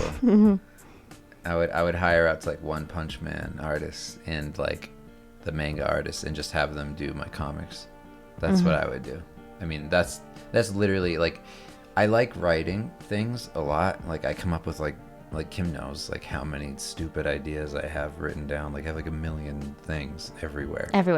And so like I'm always coming up with that stuff, and I just don't. I never make the time to make all of those things. So I would love to hire somebody to just make a lot of the things that are even like throwaway ideas. Like I would love that. If I had endless resources of money, that would be pretty ideal. Yeah, that's my answer for that one. I would hire Karl Kopinski to do a family portrait painted in that like old style that he did, like, the Christmas one. Yeah. You already know. That's my favorite one.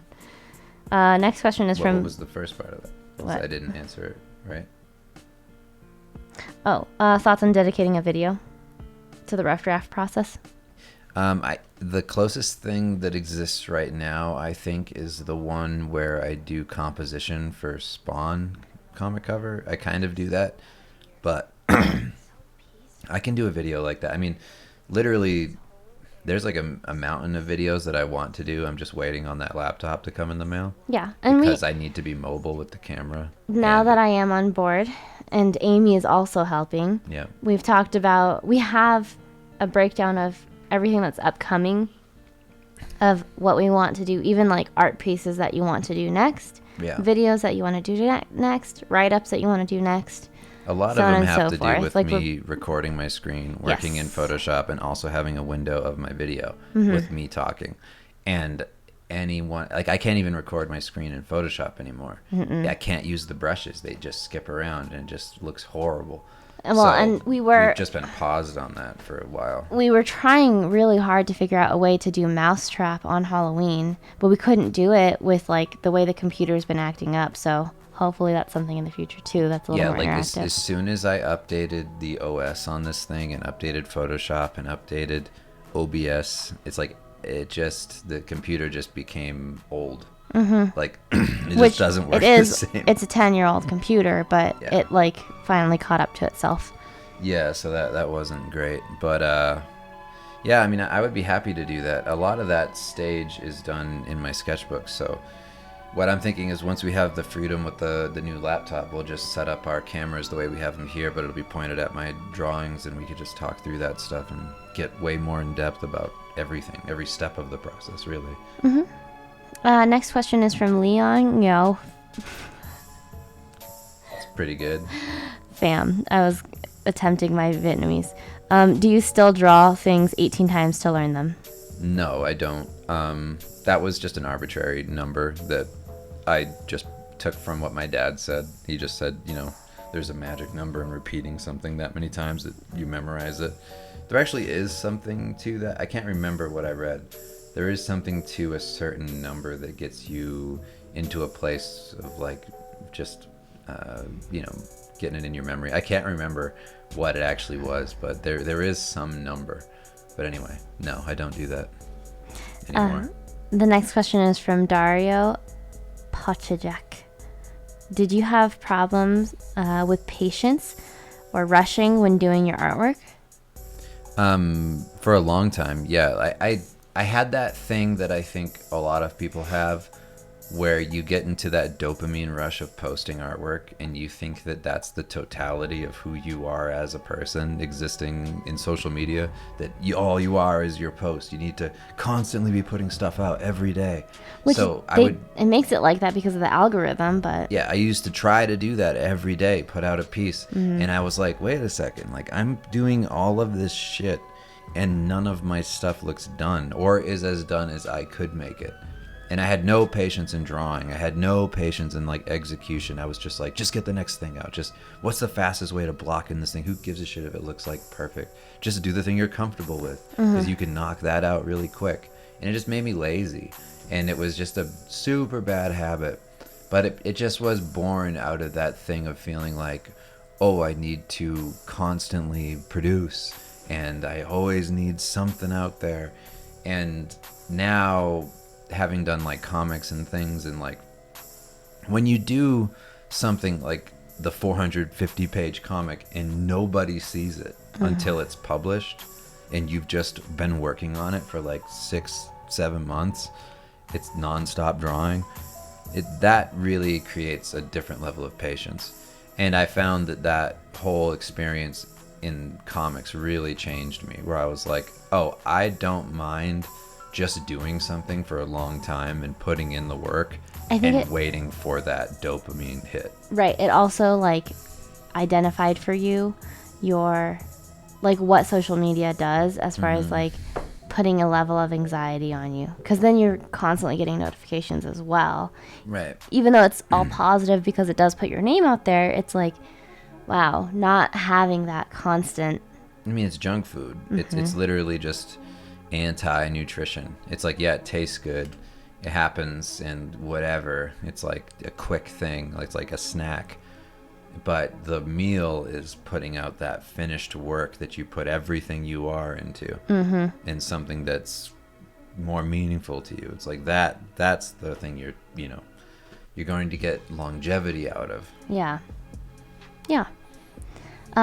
This is from Bug Sloth.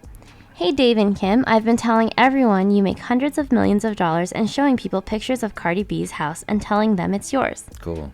I've also photoshopped you into the background of pictures of Jeffrey Epstein. Is there anything else I can do to help? All the best to you and your family. Cardi B's house is tacky. I would never live there. Yeah. I mean, Epstein's Island, outside of the rampant pedophilia, is a beautiful place, so I don't mind being photoshopped right there. Well, we're in the background of pictures of him. So if it's like pictures of him. Oh, so we're like the Elon Musk at the party with that. We're just like with that girl, whatever her name Grimes? is, Ghislaine. Oh. Ghislaine. It's like Ghislaine. That's what her name was. Is that really her name? Yeah. So yeah. I don't mind that. No problem. Can you just make sure that I'm wearing a really nice gown in these pictures? Yeah. That's all I care about. That's right. I mean, who cares? When you're rich, you can just hang with pedophiles and nobody gives a shit. Yeah, hundreds of millions of dollars. I own Cardi B's house. Yeah. The next question comes from Craig Herbert. Hi, Dave and Kim. I hope you're doing well. My first question is, what did you do with Amy's body in order to stop your second wife, Kim, from discovering the secret family you've been harvesting in eastern Venezuela under the name of Diego Rapardo? Well, I said, honey, could I talk to you for a minute? Except, translate this.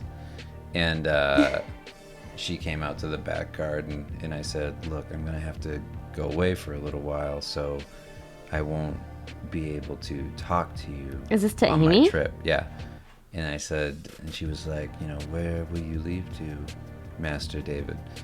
And I said, what? The great land of America. Mm-hmm. And she said, but why? And I said, all those times I said that I was going out to work, I was getting on planes and flying back to be with my other family.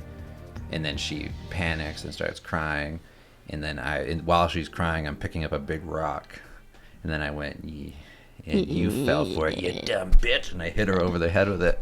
Do you have other children? No. That wasn't believable. They're not my children. They're Amy's kids. Oh my god. Secondly, would you rather fight one horse-sized chicken or 12 chicken-sized horses? You can use one weapon, but it must be made by your own hand. Chicken-sized horses all day. Yeah. I mean, I could throw those. Oh yeah. Do I need a weapon? Do I have to make it by hand? That's what they said? You can use one weapon, but it must be made by hand. Well, I'd pick up the first horse, the horse chicken size, and then I grab it by its legs and I just smack it on the ground over and over until it's dead. And then I just rip its leg off and I use the bone as the weapon. Then I kill the other. I would just use fucking that horses. horse as a weapon. I would just like... Yeah, you could do that too. You just beat the other ones with it to death. Yeah, I could see that. On a serious note, thank you for all that you do. It's a tremendous help, and we can genuinely tell that you and Kim are invested in this, as are we. Take care. Well, thank you. CK says, "Hi Dave, I was just wondering if you or anyone else here knew of a brush in Procreate that was close to or similar to the gouache brush you shared that you use in CSP. It's hands down my favorite brush in any program. I could sub to CSP on iPad, but I'd prefer not to. Thanks."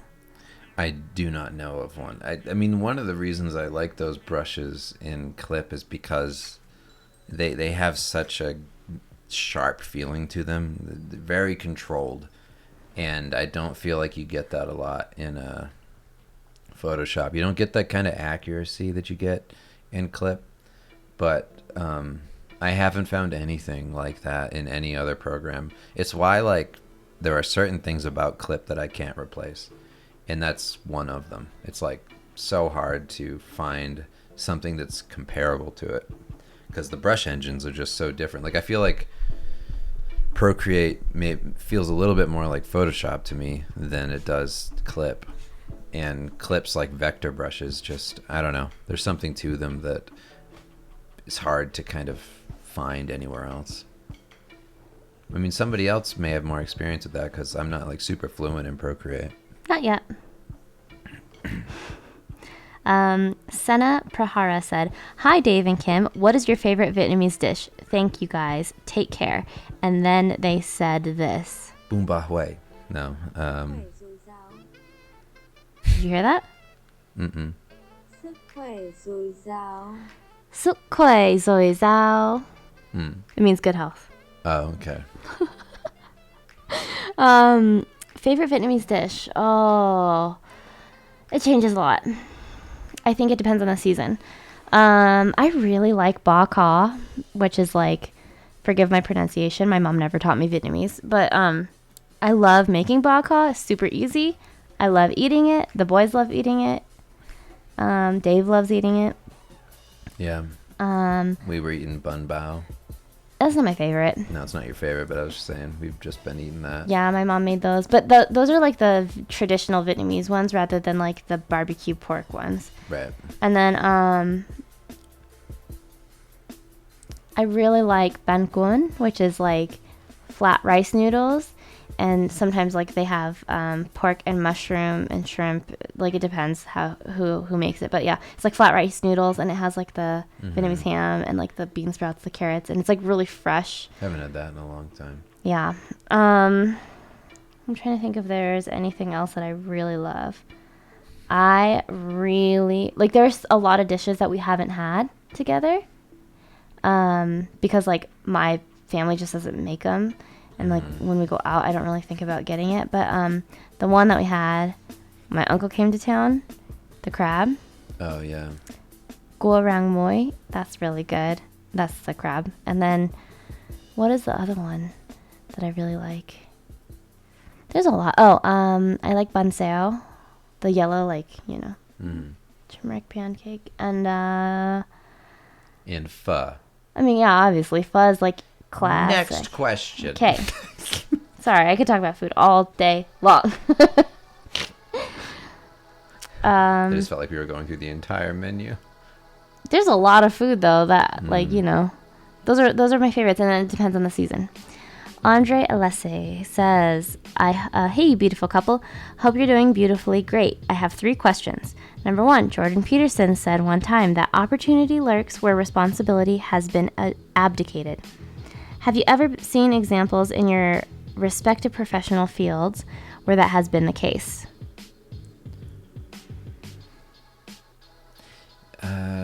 Yeah, I mean, I think that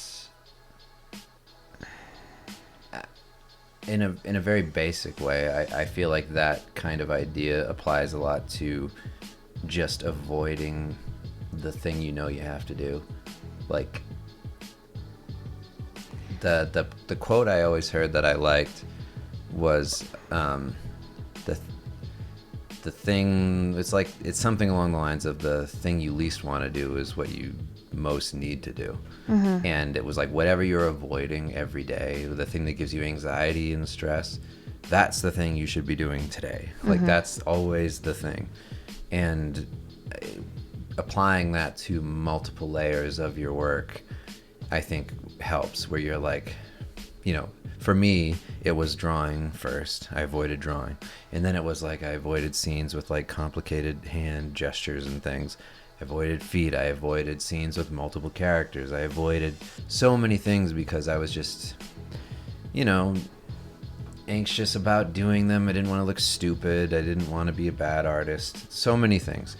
And when I actually was just like, this is my job, I need to learn everything. It's like, then all the doors open. Everything. It's like, then I just got work so, like, from everybody. Like, I started doing the movie posters. I started doing, you know, comics. I started doing all kinds of covers and concept art, and just about everything came from making myself leave my comfort zone.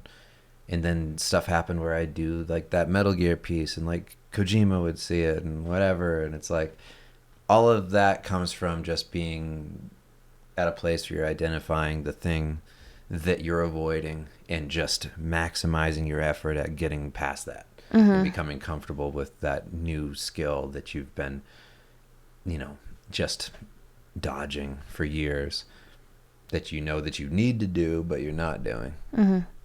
But yeah, I think in healthcare, I've seen, maybe not opportunity, I've seen innovation in that sense, where like if there's something that's lacking in the field, to make our life easier, it always comes from people who work the field. You know, right. If you're bedside nursing, you're not going to know what makes bedside nursing easier unless you were a bedside nurse.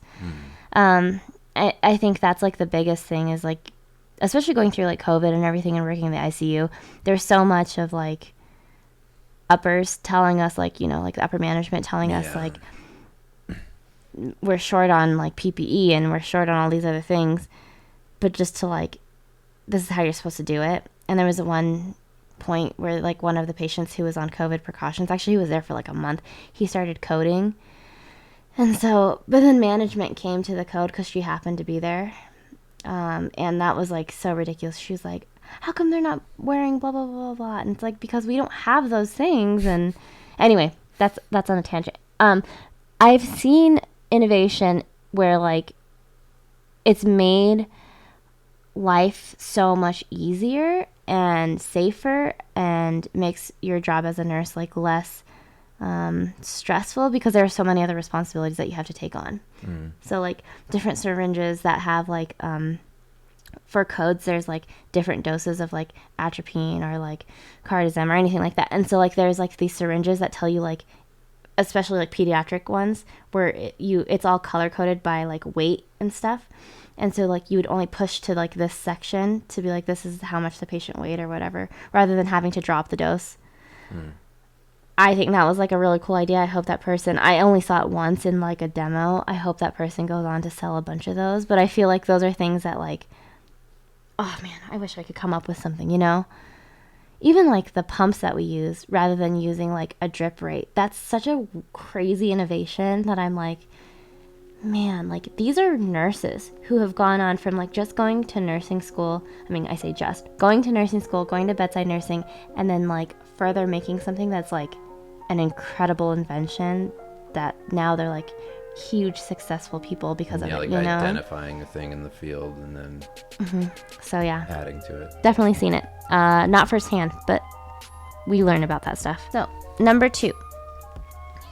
For both of you, where lies the line where you can differentiate between work and pseudo work?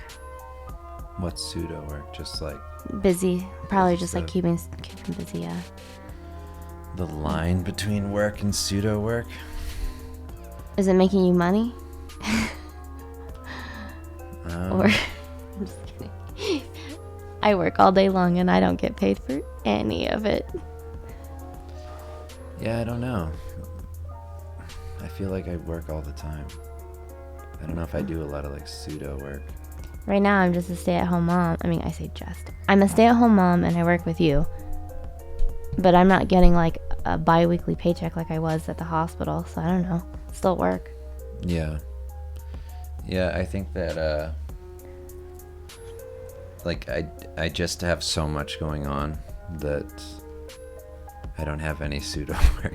Yeah, I feel like I'm either working or I'm not. Like if I'm not, I'm Yeah. literally just on TikTok or Instagram.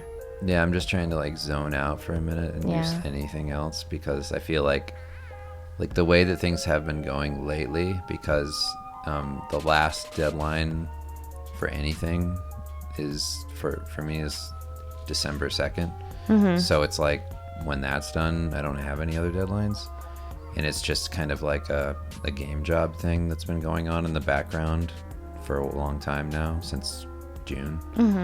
It was supposed to end in like September. no, it was supposed to end Oh, in August, like mid-August. No, initially it was only supposed to go a month, I'm pretty sure. I thought it was mid-August, and then they signed you back on. No, it was supposed to end like July 15th. Right? Oh, okay. But yeah, then they just were happy with everything, so it went on forever.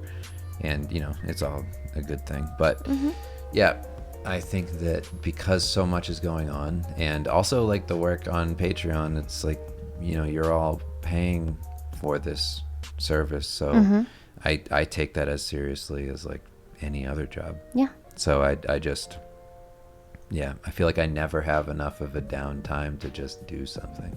Well, I mean, you're taking it so seriously that you've enlisted my help, which I can't do with any of your other jobs, so.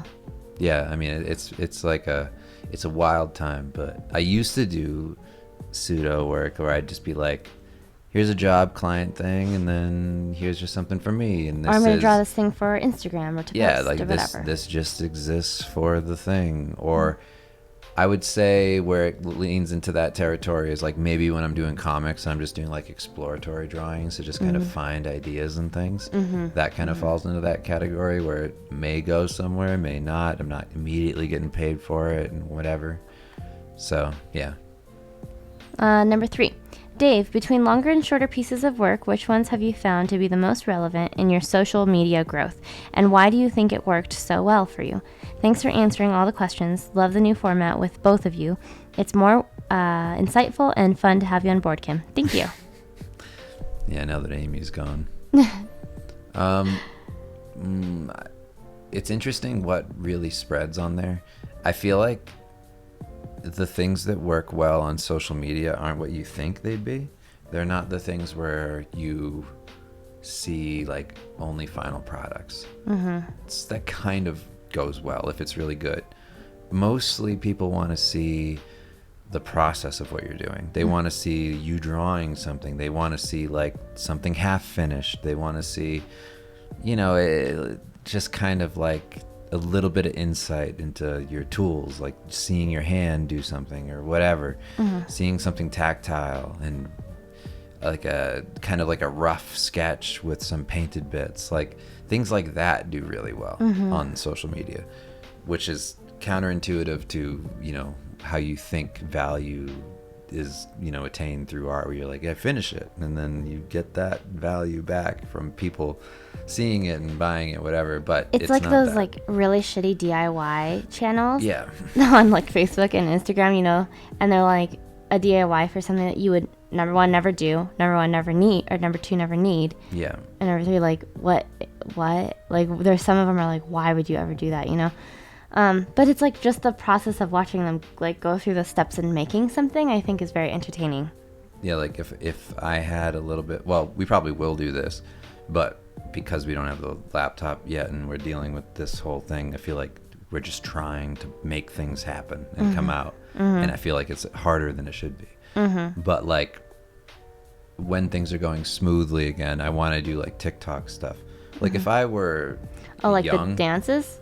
yeah, like if I were young, I'd be doing like TikTok art stuff where I'm like drawing and you're seeing my process and it's edited, and I do funny things. I do like stupid shit while drawing, like the way that I do like the Garfield hentai shit, like, you know, That was you? do like a how to draw Garfield. Yeah. And then have it end with like sexy Garfield. Yeah. Like you know, and listen to like the that song "The Streets" by Doja Cat would play like at the end with the sexy Garfield. Like, you know what I mean? Like those things that don't take that much time but are a little bit more like creative, of like, hey, make something funny or make something interesting. That's the stuff that's going to blow you up on social media, not like doing a realistic painting of, you know, a goblin. Like, it doesn't matter. Well, especially with like the up and coming generation, like they speak in memes. Right. Like you have to catch somebody's eye by doing something funny for the most part. Yeah. Next question comes from Christian Benito. Hi Dave, new patron here. I've been listening to all your Q&A and I have gotten a lot of useful information. Thank you so much for all your time and patience answering our questions. Just 2 questions here. When creating comic stories, how to avoid overthinking too much about the plot and story. I constantly find myself overthinking and finding new things I don't like or I want to change in the story. By doing this, I can spend weeks or even months just thinking in the story, and I never start drawing the comic fearing the story or the plot is bad. I think you need to zoom out a bit of what you're doing. One of the things that people get lost in is like world building and getting too in depth in small details. It's the same thing that happens in art. You don't do the finishing little details on everything first. You do that at the very end of your painting. I think that, I mean, the whole process is going to be different for each person, but I think one thing that helps me a lot is pulling all the way back and thinking in terms of a sketch. What is the composition of this thing I'm working on? Maybe I just do a handful of bullet points of things that I think would happen in succession before the end of this story chapter, whatever, short story thing, you know, just find the beats, like just a handful of things you know are going to happen to your characters or to the story, and plan that out. And then start to kind of like iron out in that little brief description of what's happening in that story beat. Like, here's the beginning, here's like the character. The character, you need to like, if you're going for like a typical story, it's the thing of the character almost gets the thing, something happens, the character has to change course and figure it out. So it's like this rising thing of like, oh, you almost got it. This, you know, the happy thing's about to happen, the thing they've wanted, and then the thing they wanted changes somehow or gets taken away or whatever, and they're thrown into a place of having to figure stuff out. Some drama and tension takes place, and then, okay, like now it's like, now what's the new thing we're after, or what's like that, I have an idea, we can go and meet up with this person who knows a lot about what just happened. And then it's like, now that rising thing happens of like, oh, we found the person, and then they're killed in front of them or something, or, you know, whatever. Like, something's always happening to kind of push you forward and be like, you know, like in the story. Like, how do I get from this bullet point to this bullet point? Like, how do I connect them to make a cohesive story? And how do you create that rhythm of interest? Like, what's happening to your characters that's going to be interesting? And then you build around those things. It's like, once you have those beats down, or you kind of know generally what's going to happen, you fill in the meat of that a bit more. And then I would say, in general, like, you want to not give a shit. Like, just understand what you're doing to an extent. Do whatever you can. You know, read books on writing, look at other people's outlines, see how people structure things, read books, It's like, but when you're doing your own thing, don't be like so precious. Just be willing to do it. Do the thing first. It's like create your outline, build from there, find some structure that works for you, plan out your characters and their motivations and what you're going to put them through in a story. Figure out what the villain's motivations are, and like, are they like, what kind of relatable character are they? Are they purely evil? Are they whatever? It's like, and then you can start to just do it, and then just make the thing happen. Do a whole rough draft, working with your beats, and then edit that draft a couple times, maybe going through it, being like, now I'm gonna rewrite it, and then once you have that done, just make it, and don't look back. Even if it sucks, even if it's not good at all, just make the thing, and make sure it's something that you wanted to do. Like, just, was that initial idea when I started exciting to me? Because it might not be exciting anymore because I've been working on it so long. If it was, and you weren't starting cynically doing the thing, then just make it, put it out, and just execute the thing. So many bad comics exist, like endless bad comics. Like, even the good comics that are written aren't great. And so it's like, don't feel like you have to live up to something. Just make stuff and put it out, and then learn as you go. You will continually learn to do better storytelling as you make more and more things. So I would just say, don't be precious. Learn what you can, but trust your instincts and go through with it, and just say, fuck it. It might not work, and just make it. Yeah, that's what you do with art in general. That's what I do with painting. Sorry. Second question is, you've talked about your break routine several times before. Would it be possible for you to do a studio tour or show your chair and how your table is set up? I want to improve my posture and avoid having injuries in the future. I still haven't watched all the Q&As yet, so if one of these questions is repeated, I will just watch the remaining Q&As. Thanks, and keep up the good work. Yeah, I mean, I can do it would probably be a pretty funny video to see the studio tour, because it's literally just this square around me. It would be really funny if you had one of those like 360 cameras, because it would literally, you could see like every corner of the room. I mean, it's tiny. Like, the posture thing is just making sure you have a good chair that just has made like me think about my posture. a strong back to it, and set your tablet. Like, my tablet is probably at 75, 80 degree angle, or maybe something like that. Yeah. It's like this. Yeah. So I'm mostly straight up to it. Like, I don't lean on my tablet. Right. And that's how I try to keep my back straight. Also, core exercises. Core and, strength and condition to prevent rather than treat. So. Right. Next question is from Nick Yorkonis. Hey, Dave and Kim. Hope you both are feeling better. Dave's not. No, I'm still like feeling It's terrible. like you were good and then you weren't, and then it's just so, like, I feel like it's constant with kids. My throat is gone. Dave, how did you learn how to draw such detailed heraldry? I've never heard that word before. Yeah. And filigree on armor and as borders. For example, you had a lot of fine heraldry on the large Castlevania composition. Any tips for understanding such small designs? Observation is really the key to that for me. It's like, I just observed a lot of Baroque design through history. Like, I was just a big fan of it. I always looked at that stuff my whole life. Like, you have natural instincts in strengths. I feel like everybody has their thing.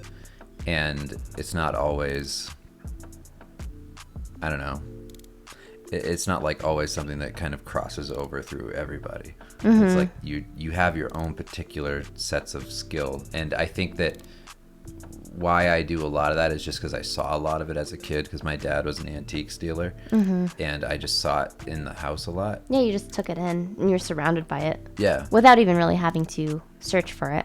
Right. So it's like, I just would see a lot of those designs, and I really liked them. And I liked a lot of like Gothic architecture and things, and churches, and like a lot of the old like Roman design and everything. And obviously I said Baroque design, but because I saw so much of it, I just kind of know it from seeing it. It's like I can just replicate kind of the like rhythm of it, like how it flows, and then I can draw from that past, visualization things I've seen a million times and just pull it forward. Well, and then if it wasn't obvious before, if it's something like a frame, you take one side and then you flip it, because the symmetry is like really important in something that's like that detailed, like I usually intricate. I usually mirror my things that are frames and whatever, and then sometimes it's just design that's just one side's a little off or whatever, just to make it less, I guess, inorganic. But as far as stuff to study, I would study a lot of Baroque things. Like if you want to get into that, I would look at those examples. But for me personally, I didn't study any of that really. I just knew it because I just saw it. That's really, I know that's a boring answer and it doesn't feel like I'm giving you anything necessarily, but that's the truth of it. It's one of those things that I always knew. Like I didn't know anatomy. I couldn't just draw anatomy. But detail, those sorts of detail things, I'm very detail oriented anyway. So it's like I remember those things. We're coming up on the last 4 questions. I might need water. Thank you. This one's from James 16. Hey Dave and Kim, I was wondering if you have any art friends you talk to and how often you talk to them. Also, just out of curiosity, could we be friends? I don't, honestly. It's kind of funny. I talk to like a handful of people, but like friend is like, I do have friends, but it's not like Who are you trying to convince? You wouldn't call them friends in the sense that like you hang out with them all the time. Yeah, we don't live near anyone really like that, but no. So like friends in art, they're just people that I talk to maybe like 3 times a year at most. And then Dan, who I've known since I was a little kid. Yeah. So that's just a coincidence that we're both, like in art. Yeah. Like we just happened to end up doing the same kind of career and then working together. But, we don't talk about art. So no, not really. I would just say like, I don't really know anybody because of that. I'll put it that way. I don't like talk about art with anybody. Yeah, that's true. Even, like the artists that I do know who I talk to occasionally, we don't talk about art. Right. We just like joke around and talk about whatever. Yeah. But I'm never asking them for like tips on how to do anything. Like. Yeah. I think I would equate like the friends that you have in art as like acquaintances. No, you have some really good friends. No, I know. I'm just kidding. Like obviously like Marco and Jay are like really good friends. We hardly see them. We hardly talk to them, but I would consider them really good friends. Yeah. Same thing with like Brad. On vacation with them. Yeah. So like we know their child, like totally. I would consider them really good friends. I would also consider Brad a really good friend. Yeah. Like K-Kai is a really good friend. That's true. K-Kai is the kind of dude where like we could just show up. Which we did. Seattle and he'll come out. And we did. And who else? I don't know. I mean, I know there's people that I'm missing. Coro, yeah. Coro's a really good friend. Carl's a good friend. I mean, like, to the point where, like, I've never even met Carl, but those people will like pictures of, like, our kids and stuff and, like, know what's going on in our family. Yeah, has nothing to do with art, Yeah. So. Yeah, I mean, it's the same. I guess it's similar to, like, the way my dad had friends. Yeah. Where, like, he barely saw them, but he had friends. Let's put it this way. I mean, we're also adults with children. Yeah. Friendship is like a weird concept in this time in our lives anyway. And besides that, you talk to these people more than you talk to your own family, to some of your own family. So I would consider them friends, like closer than, most. And no, we can't be friends. No. You have to apply for that position. Okay. Well, you saw what happened to Amy, so just be careful. Yeah, don't get too close. Alfred Manzano said, second question. Hey, Dave and Kim. If I can squeeze a second question, could you speak about artist guilds a little bit? Is it necessary to be part of one as a freelancer? Are there pros and cons to not being a part of one? Thanks. I don't even know what an artist guild is. I mean, like, I know what it is, but, like, do these really exist as far as, like, are they... I don't even know what the modern equivalent of an artist guild is. I don't know what that looks like. So I will say, from my own personal experience, no. But it's the same kind of thing as, like, agents. Like, I know there's a lot of artists that have agents and things. Yeah. And I don't, because why? Yeah. Why? I don't want somebody... Like, I have a literary agent because I know nothing about writing. And that's great because then, you know, I have weird contacts in the literary world where, like, I have cool meetings with people and, you know, people who write things for big projects and stuff. And it means that we get to have our scripts read by What We Do in the Shadows people and all that. And it's like, that's awesome. But I would say that as far as art goes, it's like I've never had any experience with any of those things. I've never belonged to groups besides the Crimson Daggers that started. It's like... Was that a guild? It was a clan. Oh. It was a gang. Oh, okay. That's a better word. Cult. No, I don't think there's any definite benefit that I can see, but I guess it depends on what you're willing to do. I don't know what those groups provide. I don't know what they're kind of like, what the point is. I don't know, like, how they like, I don't know, make their business. I don't get it. Neither of us are versed enough to answer this question. But I'm saying, like, I don't think you need it. That's all I'm really getting at, is that I don't feel well, yeah, like you've gotten this far without being in one. Yeah, and I don't know anybody that's in one, so... And I know a lot of people that are professionals. Yeah. I've never even heard of it. Lewis Whitworth says, "Hey, y'all. If you two could live in any fantasy world, which one would you choose? Also, I was wondering what sorts of things you think about when it comes to lighting these big multi-character compositions. Have you come up with any rules you try to follow for stuff like that? What direction the light comes from, characters casting shadows on each other, unifying color, themes, etc. Thanks. Also, I live in your walls." Well, knock, knock. Make sure to tell us you're there. We want to hear the scratches. Oh, I hear it every single night. Oh, cool. I always look at the monitor and I'm like, it's not our kids. It's Lewis Whitworth. It's Lou. Lou's in the walls. What was the question right before that? I mean, the last question, rather. Like lighting your multi-character compositions. Do you have rules that you come up with? The only rules that I really follow for that is just... It's not really rules, it's just something that I kind of do, where I try to make sure that my characters are casting shadows that are going to create a bit more depth. Mm-hmm. I don't want to light them too flat, because if they're too flat, then they won't pop.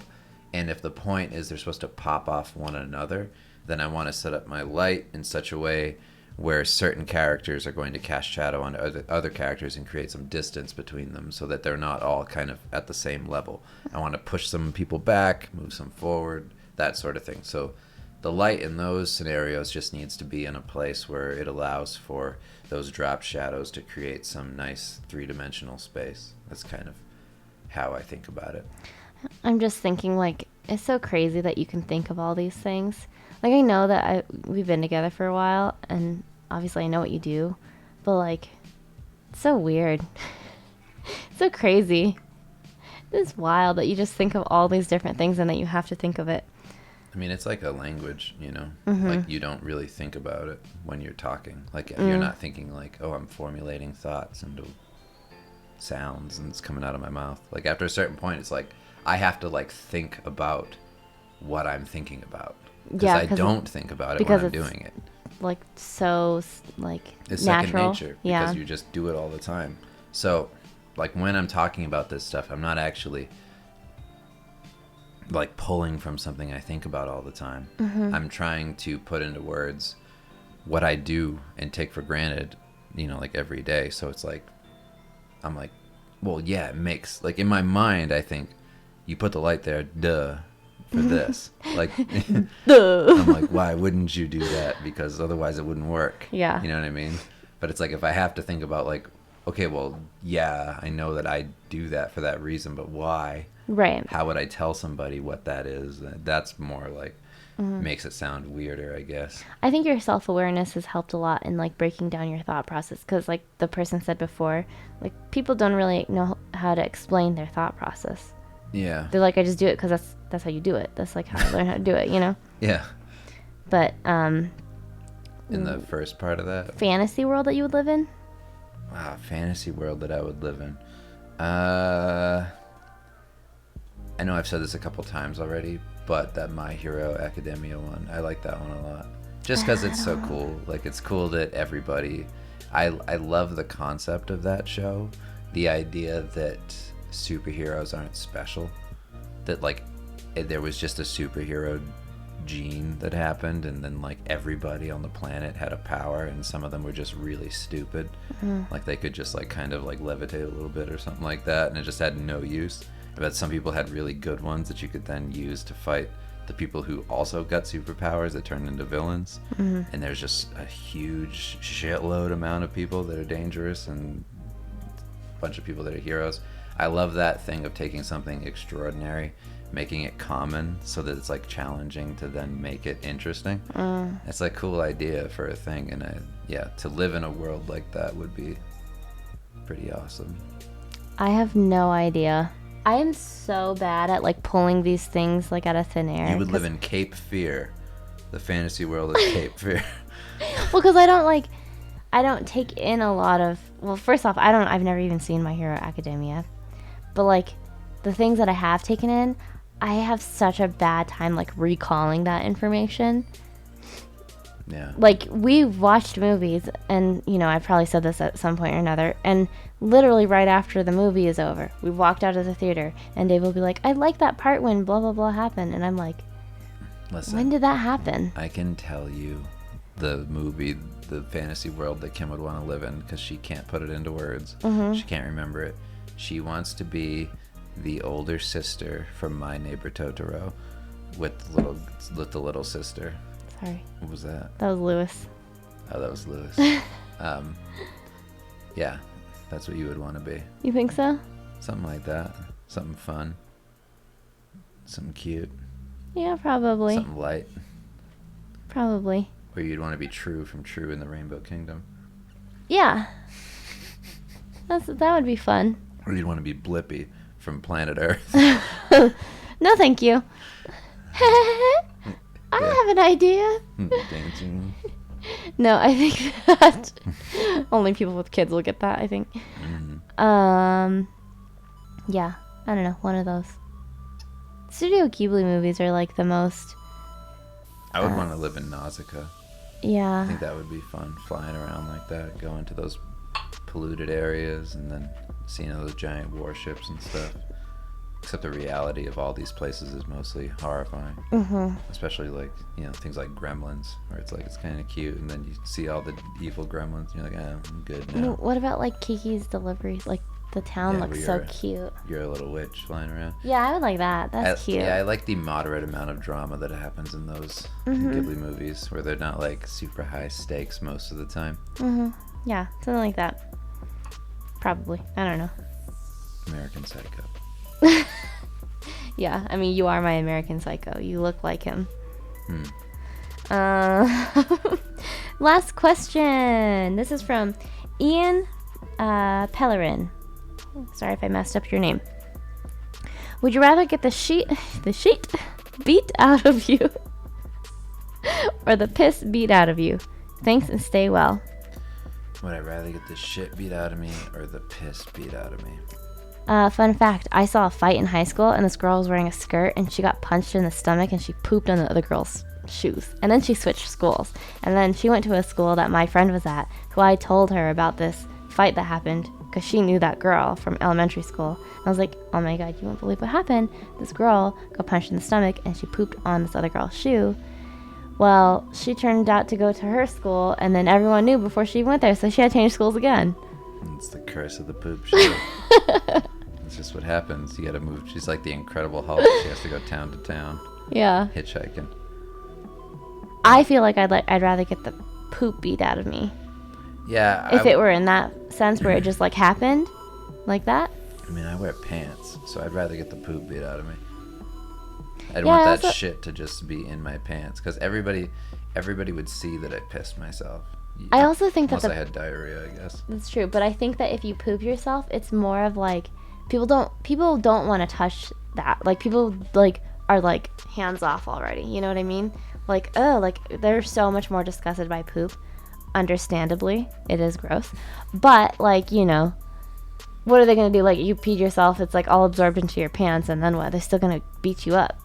What I'm picturing in my head is like a UFC fight. Like I'm in the octagon and I'm completely naked, and then I start fighting, and I'm just hammering. You know they're not naked in there, right? And I'm getting punched, and they're punching, I'm punching them, and then I'm just like, like a dog when a dog is focused on something and it's just going nuts. It's like I'd be like that, just like fighting, and then shit would just be flying out of my ass while I'm doing that, where like all my muscles are tensed up and I'm just completely naked. I feel like it'd be Piss more. is just going everywhere. Oh, it would definitely be more relieving to like poop too, because then you're like, okay, now I'm so light, I could just like. I would like, yeah, the naked fight shitting would be good, because you would just look like a monster. You'd be Yeah. so scary. I think that's a good, Just terrifying. like especially if you're losing a fight, like that's a good way to get them off of you.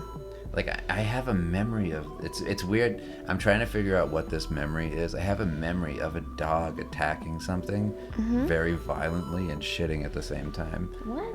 And it's like it's like there's a purity of violence to it that I can't quite put my finger on.